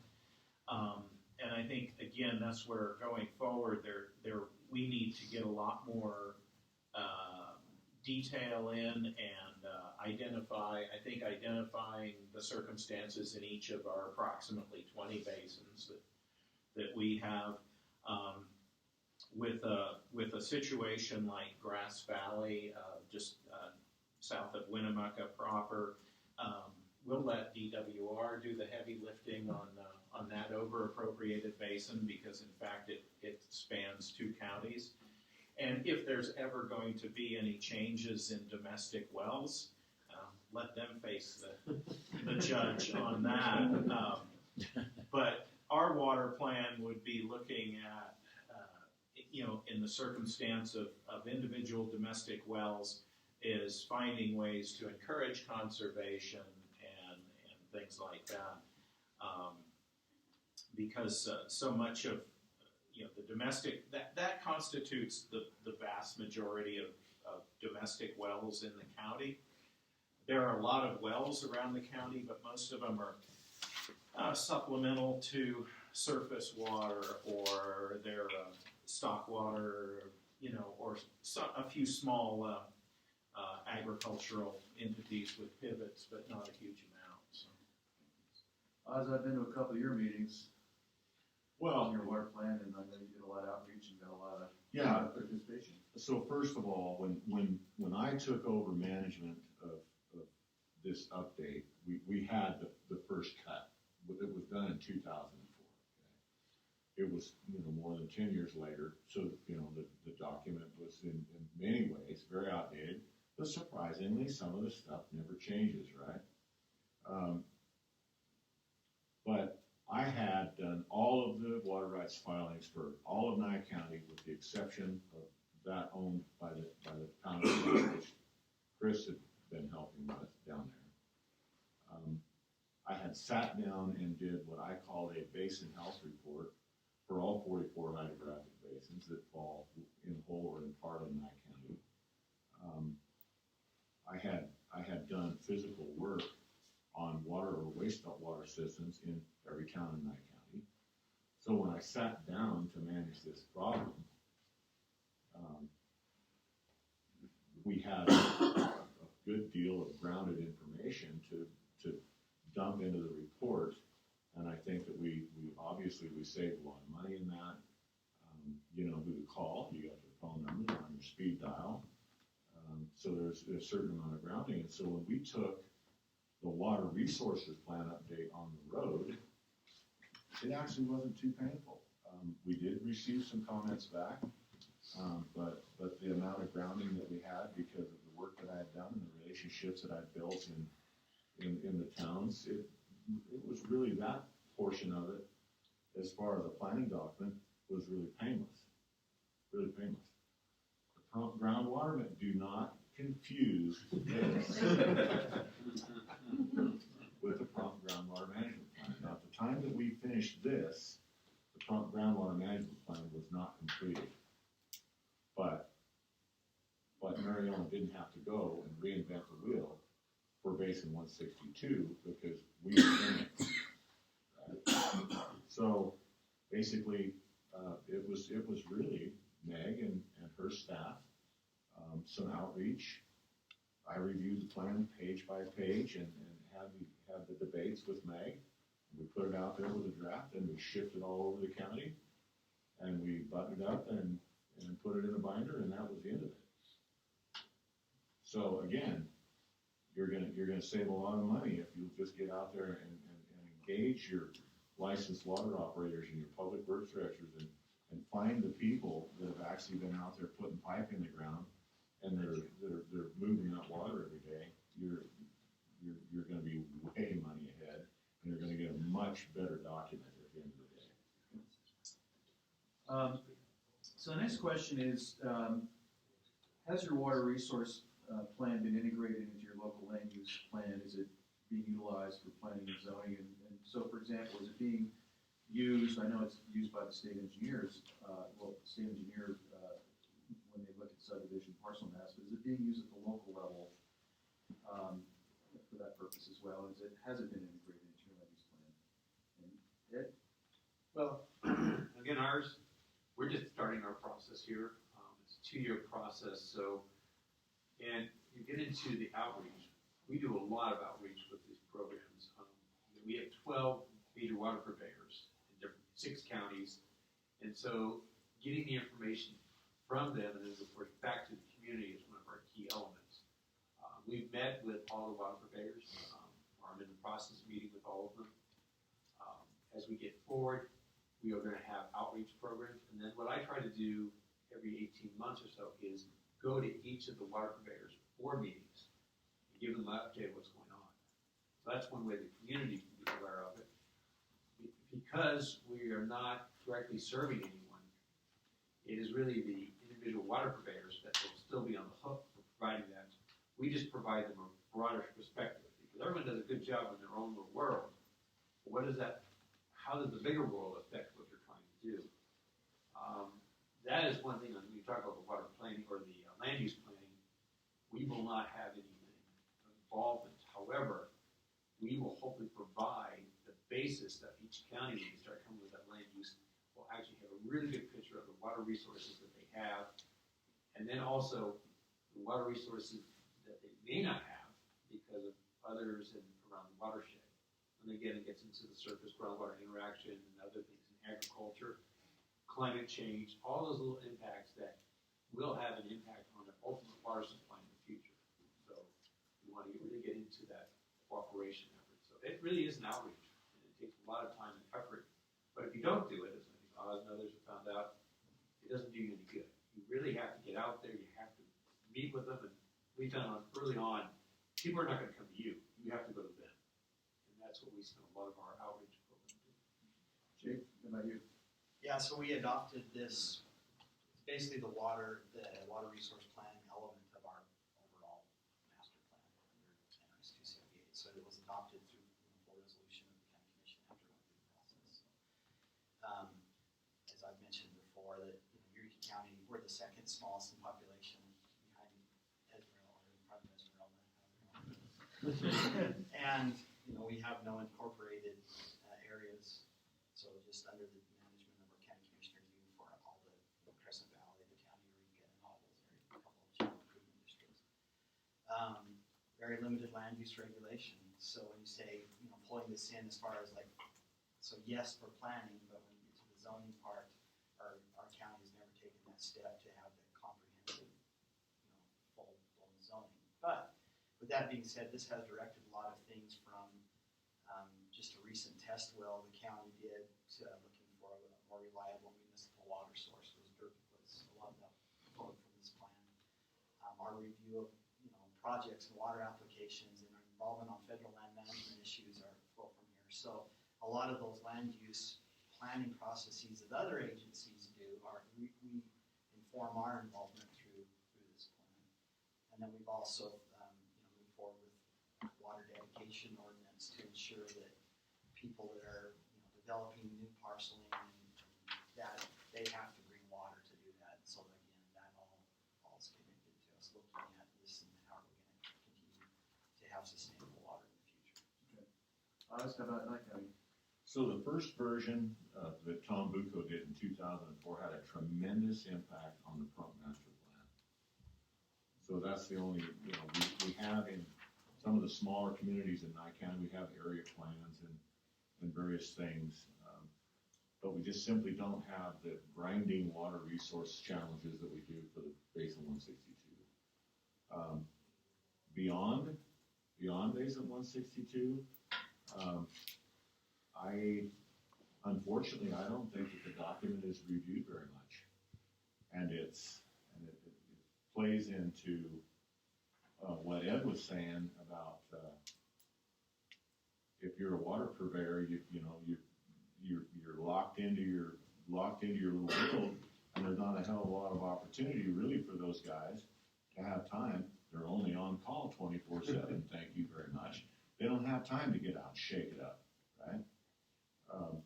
So I don't think that our water resource plan has been put to use to a fraction of its potential, with the exception of Basin 162.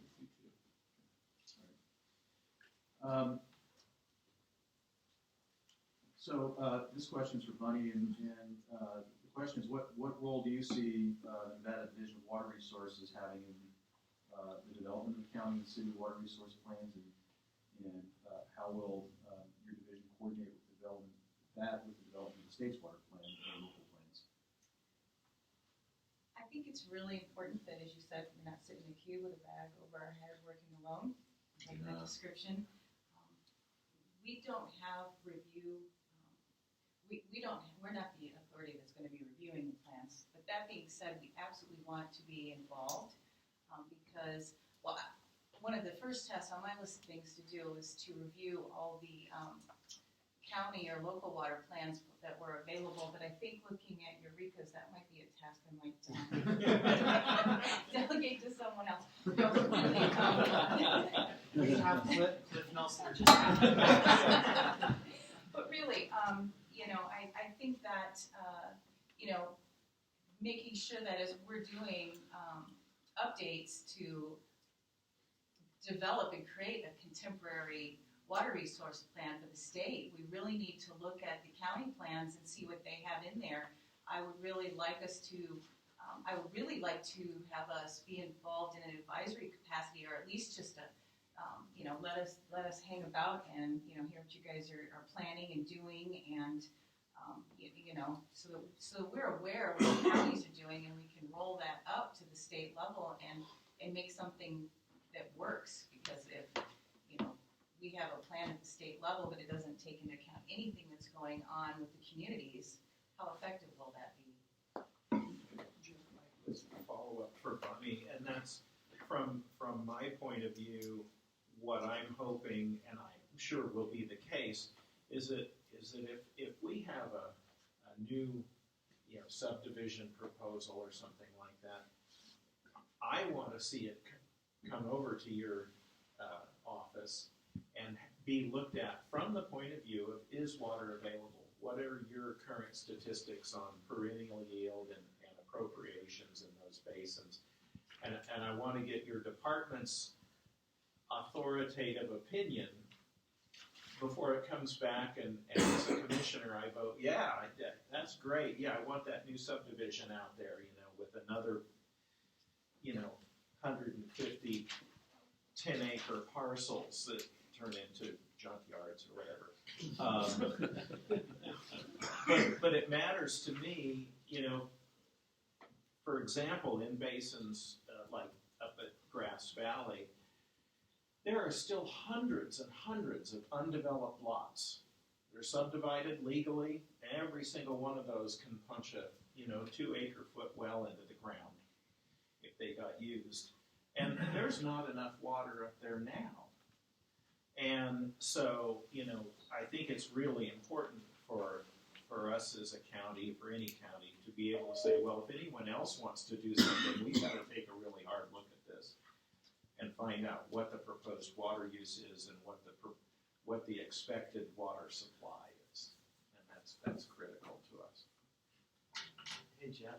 Yes, please. Do you mind if I? No, not at all. I think, when we were going through this, there's a whole portion in the back about, we did a kind of a comprehensive review of various state laws and regulations and federal and whatever about, the things that kind of force us to work together. So, and I think it's important that we did identify, I know the NRS 540, I guess, mandates that you assist local counties on planning, but one of the things we identified was was NRS 277. It's the State and Local Government Cooperation Act. I think that's important for all of us to know because it has mandates on the state agencies as well as the counties. And it actually requires us, when we're planning and it's going to have some kind of bearing on the state program, we're supposed to submit the plan to the state, allow them to give input. And if there's an inconsistency, the law mandates that we work together to try to resolve that. And it's the same on the state. It says, they will inform the local government that may be affected of the state's intent to adopt a plan, solicit and consider comments from the local government. If the local government informs the state agency that it's inconsistent or incompatible with the local government plan, then it sets in a process to work together. So it kind of forces us to try to not be inconsistent with each other. And I think knowing, it's easy for, water resources to look maybe stay within 533 or 534 or 540 or whatever it is, and us to look. But there are other things out there that have bearing on all of us that we really kind of dictate us to work together for managing inconsistencies. Can I follow up on that? Please. I think one of the things I was waiting for the water planning to get up and running. I think that now with money's there, it's good. There are some major issues in the state that we need to address. And it can't be just done in a cubicle by itself. It needs all the water purveyors to come together, all the users in this water in the state. And I think Money's office might be a good way of bringing it. Things like over-allocation of groundwater. How are we going to deal with that? Some of the over-allocations are not affecting communities, but others are. And it gets in even domestic wells. We have communities now that we have a lot of domestic wells. If they start going into, like, i.e. Crump, it's going to have an impact on the water resource. We need to address those up front before it becomes a real problem.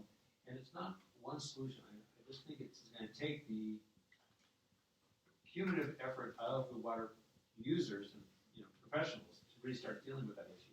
Are you fixing to retire? No, I'm not. Not for a while. I'd like to get that done before I The only retire. individual that would willingly wander into the domestic well fray should be prepared to retire within 6 months. I'm just quick. That's all I'm ready to do. The other one I want to talk is perennial yield, safe yield, system yield, or sustainable yield. We really need to get a good handle of what that really means because we all have so many different opinions out there. And perennial yield really doesn't talk about the water supply. We also have, sub-basins in a basin. So we talk about, hey, we have all this water, and then you go into some areas, and the water tables are dropping. So we really need to have a much better understanding of what is that safe yield, perennial, sustainable yield going through. The other is the data. We have a lot of data out there, but it's not really usable. And too often we get communities or people out there who take a data and run with it in the wrong direction. Go to a meeting in Douglas County, they'll tell you what the water picture looks like and it's bleak, but actually there's so much water out there. But we need to have a good place to get that data. USGS, state engineer, all the data, excellent opportunity, but it's not that user friendly. We really need to be looking at how to utilize that to get the right message out to the communities. And the last one I think is we really need to work hand in hand with the state engineer. It was really nice coming from Colorado to here, where in Colorado every water case went to the water court. So it was litigated. Everything was just, and coming out here and having the state engineer have rulings and all that was really a nice impression because you had professionals who understood water, able to get things, and was able to move a smaller program through. Well, right now, every ruling state engineer goes, it goes to court. And it's, maybe the bigger ones you need to have an overview, but the smaller ones are also getting tied up. And I think if we, again, as a community, work with the state engineer and help them with some legislation that may streamline that process, it's going to make our lives a lot easier than the courts deciding where a water resource should go. And that's a real concern to me. We have the courts ruling how the water should be allocated, and they're not equipped with the knowledge base and all that.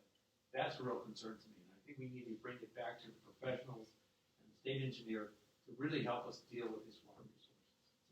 So those are my. We've got about maybe 15 minutes, Danny. Run through a couple of questions, and this one's kind of up for grabs, so whoever feels like answering it, if you want to, please just go ahead. But Counties and cities reserve water for unknown future development. So you have a reserve, and so how can that be incorporated into your plan without being considered speculation? And of course, we've got some other things going on with the state engineer's office with regard to AB 62 and other regulations. But you know, one of the main goals in I think trying to push SB 150 forward was having that water available for future development, which may or may not be apparent today, but certainly in the future. And if you don't have it, then you know, you're basically foreclosing on the future of the county or a city, for example. So how do you do that, but hang on to that water for future use? Anyway. Okay, so I managed all of the water rights for all the communities in all of Nye. So I'm going to talk about a couple of specific towns. So Gabbs is in a mining district. You could grow the community of Gabbs. You could double it overnight. So if you're managing the water rights for a mining town and you're going through these boom and bust cycles, then you better have some water rights on the books to service the populace when you are in a boom cycle. The second example, Round Mountain Gold was in an expansion mode and they built a solar project in Tonopah.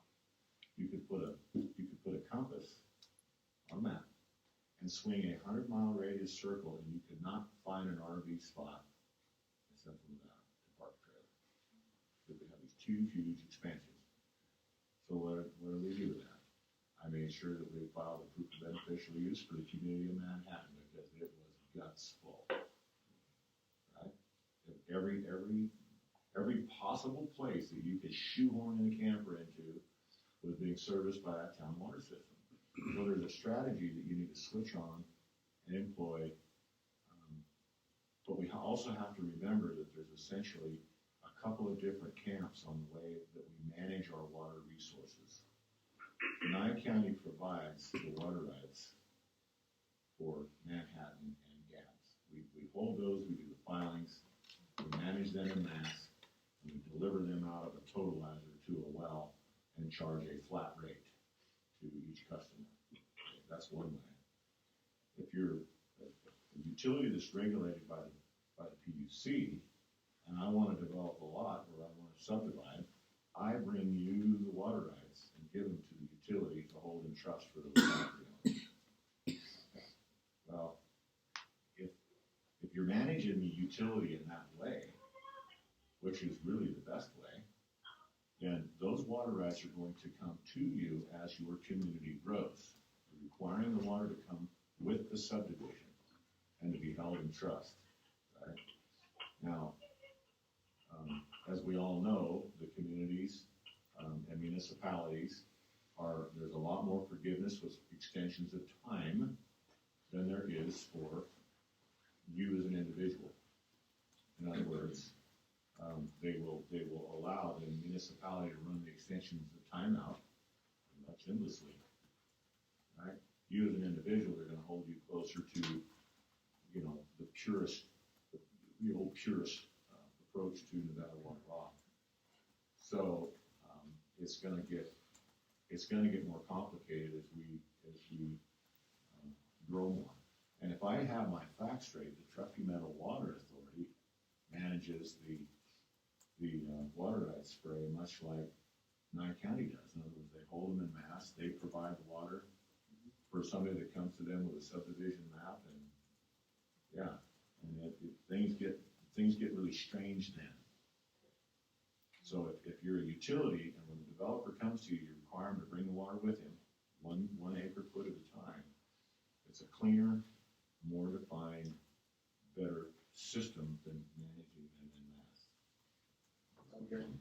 Yeah, and what Oz is talking about makes so much sense. And on the flip side, what we try to do in Pershing County is we try to be very, very vigilant about entities, usually private entities, that are looking to speculate on water for the potential to export water out of our county or out of a basin within our county. So we try to watch very carefully. And, you know, we've been round and round with applications for up in northern Pershing, northwest Pershing, southwest Humboldt, northern Washoe, kind of where those all come together. Applicants that have been repeatedly wanting to get groundwater rights with the objective to build a $10 million pipeline to North Lyon County. Well, that's speculation. That's prohibited by law. But they apply nonetheless. And we don't ever want to see something like that slip through, because we have, I think, about 75% of Pershing County is BLM land, and we might have some little areas, basin areas that are very remote and not really being utilized. But if we have the potential for expansion along the I-80 corridor portion of our county, if we had to go into some of those basins and build a 10 or 20 mile pipeline or something like that, then we want to be able to have the opportunity to do that. And so, so being vigilant and watching out for speculation and exportation. Yeah. I think, it's in my mind, there's kind of three prongs to this, ensuring a reliable future water supply. You've got, in our in Eureka County, and it may fit for others, so just speaking from what happens for us is we have part of this process. It was important for us to really pin down what our service area was for if there were full build out, what we would have to supply water for. So that was one prong. So we have a couple general improvement districts, the town of Eureka, there's some municipal systems that Eureka County provides the water. So in that case, I think it's valid to look at all those existing lots, those existing things that people own that basically kind of been promised at some point that they can tie into that system as part of that service territory. So in that case, I don't think it is speculation if the county's trying to ensure they have a reliable water supply at full build-out.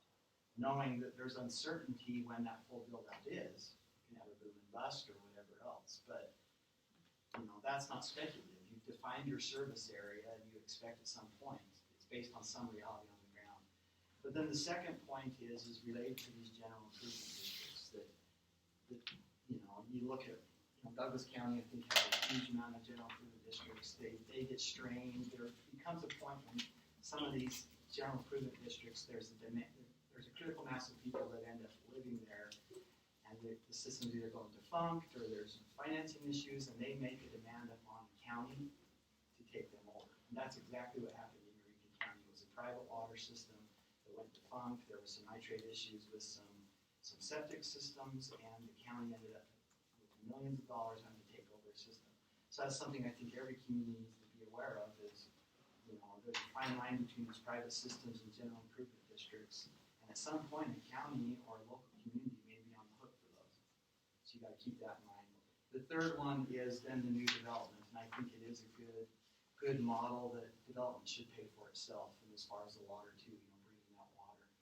The issue we have, as I mentioned when I led off in the beginning, was when you have you're 2.5 times over appropriated, often the developers are bringing what we call paper water.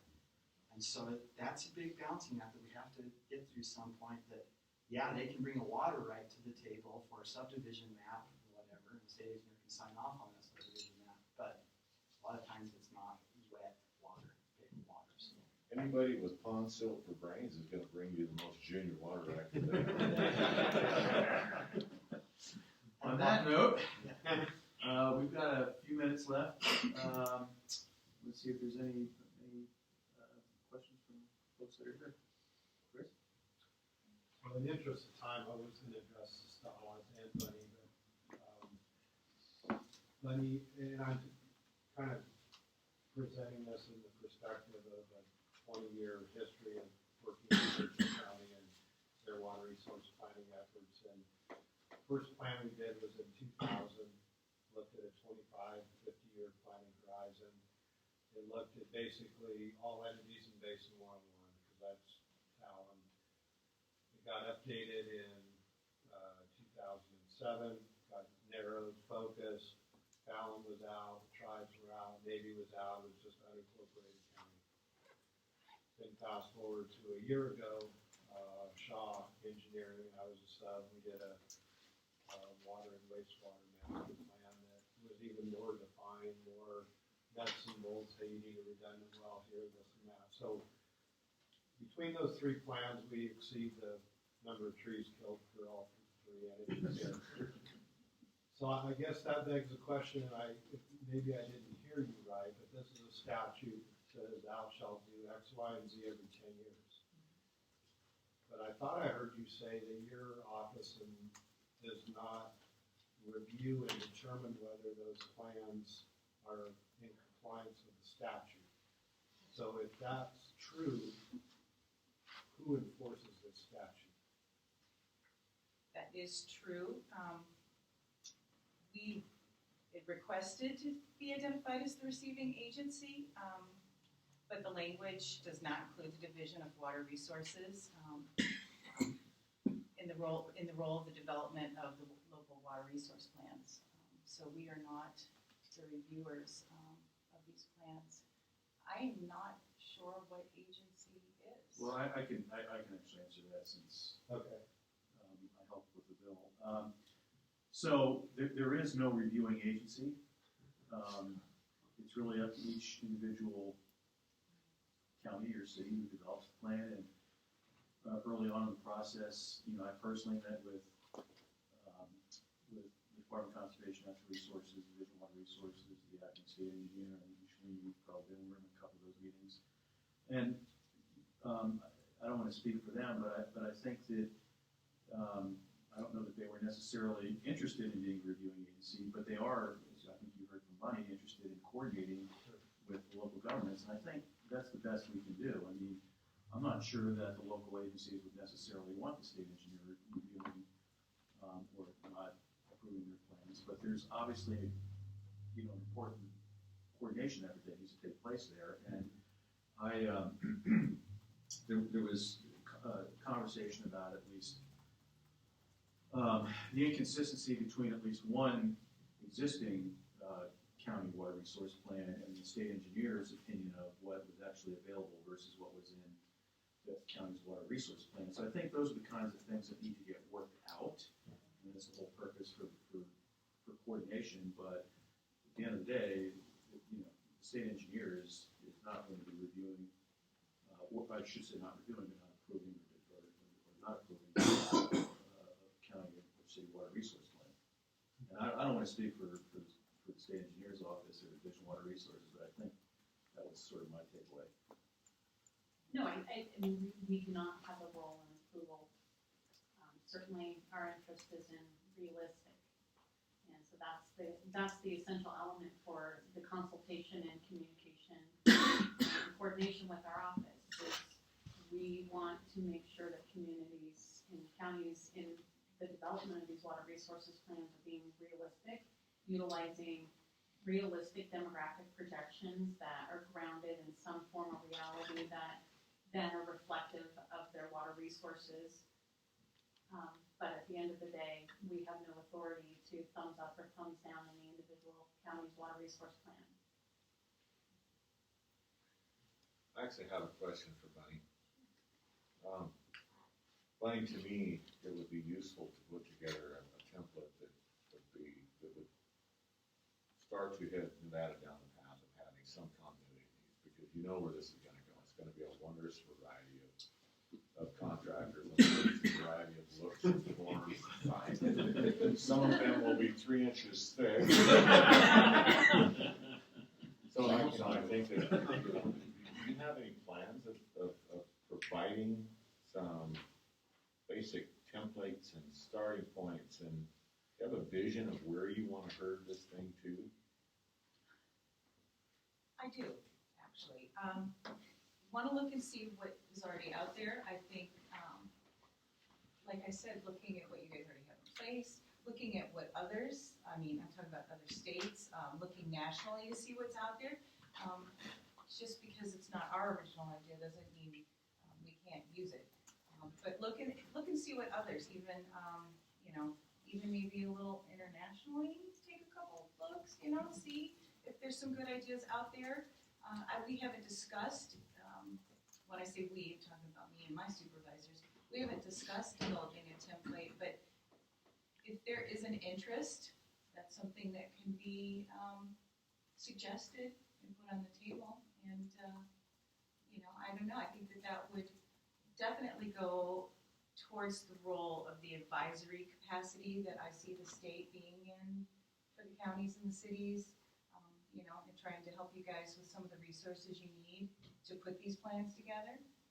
So I would say that I think that it's worth exploring and see if we could get the blessing for our section to go ahead and do that. I think it would be a good thing. Okay, we'll meet again and talk about your plans.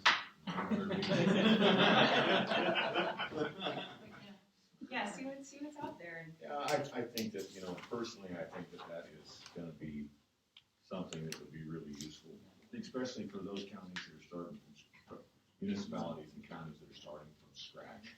We got time for maybe one or two more questions. Doug?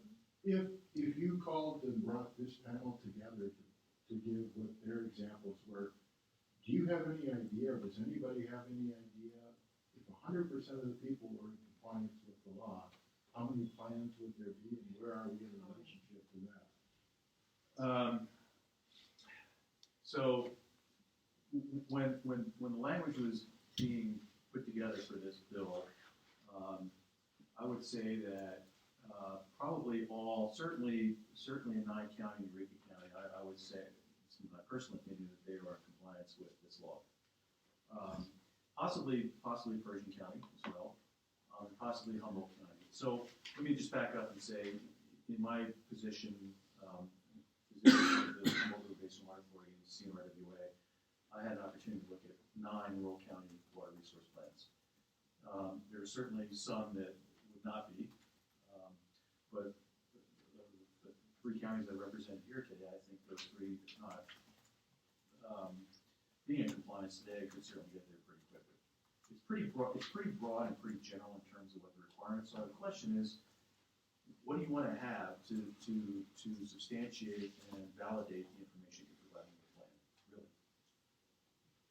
That's, I mentioned that quote from Eisenhower, that it's not, I think if people, counties or purveyors or anybody move into this process this is about meeting the law and getting a document on the shelf. Right. That's not what the intent was. It's about the process itself, to think about what you want in the future, what you want your community, how you want to protect the water resources, all of that. That's what it's about.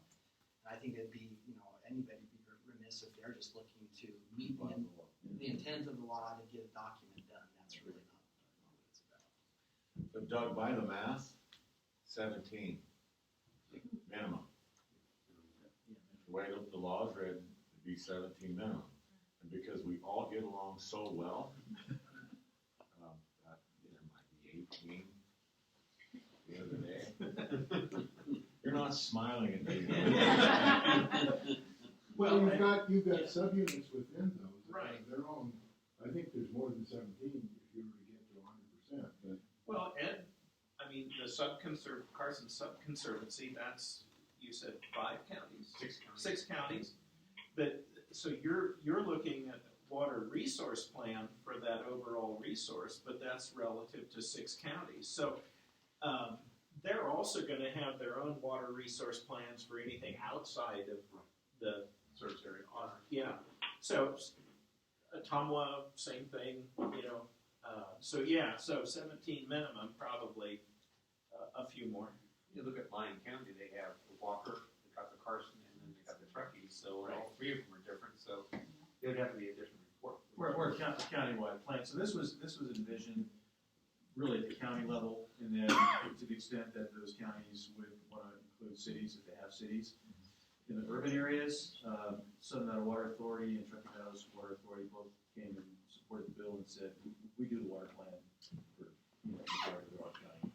So I think there's a limited number, and it's probably 17 or 20. Well, and Doug, it will be affected by, remember, you've got this legislation that says that we shall do this from now on. But you've also got legislation that talks about a groundwater management plan for a specific basin. So it depends on, so here I am, doing this, but I'm also doing a groundwater management plan for the Plum Basin. So when I talked to Chris this morning, this plan is a 3-inch wide paintbrush. The groundwater management plan is a Q-tip. I'm 8 years in now to the groundwater management plan. I did the whole dang county in 8 months. Whole different level of effort. It's a whole different fray. And so it depends on how the county choose to use some of the other stuff. So and to that point, I think, well, it's probably good to have consistency in terms of an outline or a template.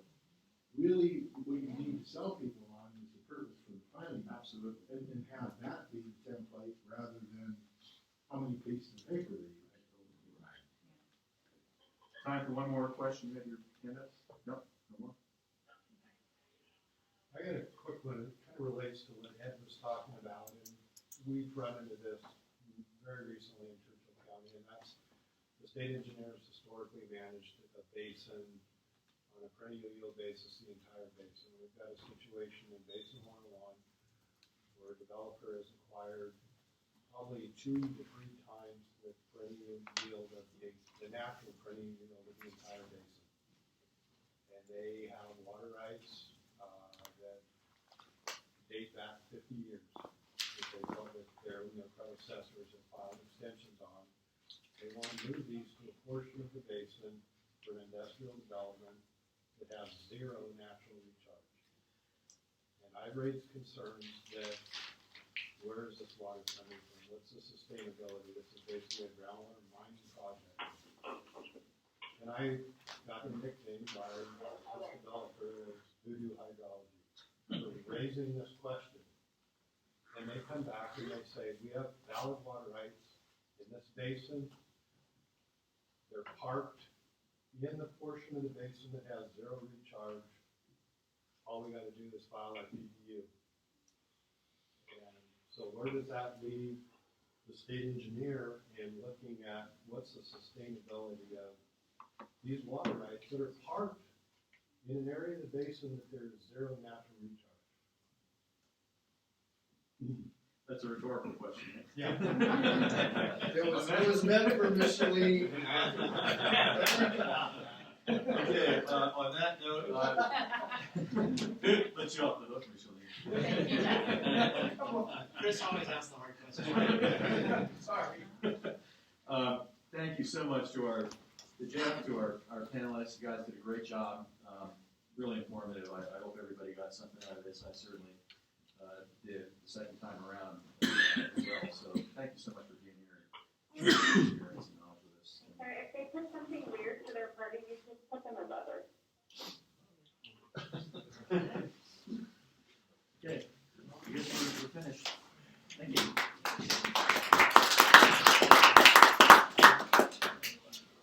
Oh, yeah, I know. Yeah. There's a basic outline that they want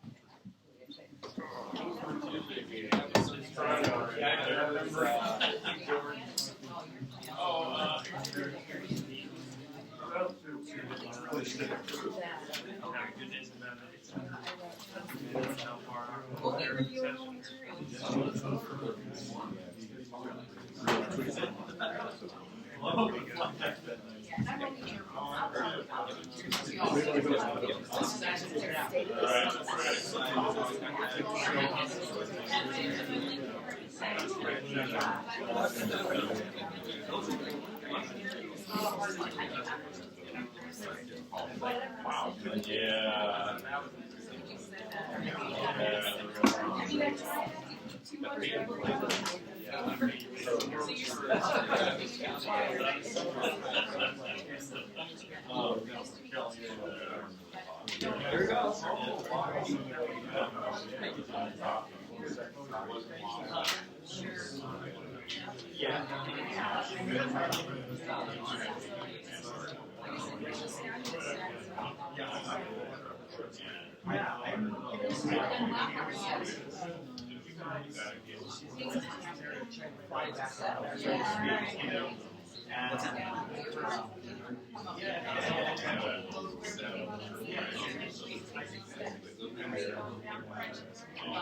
My favorite.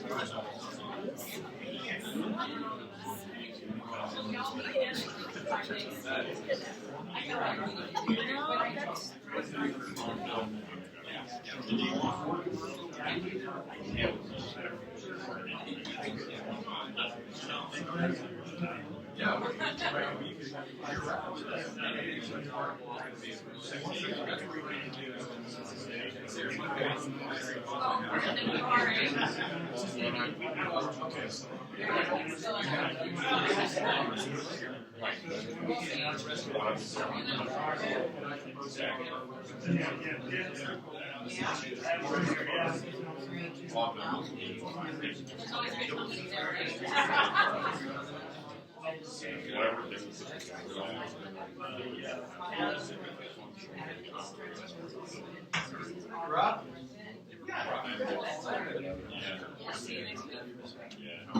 Yeah, no, I know.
You know, I'm usually.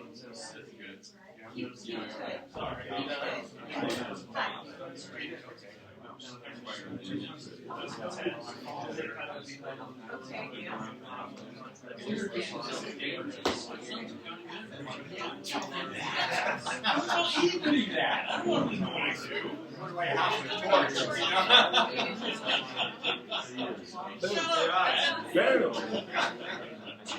We're gonna stop at Fox on the way home. Oh, I'm trying to rendezvous with my wife. She's got to come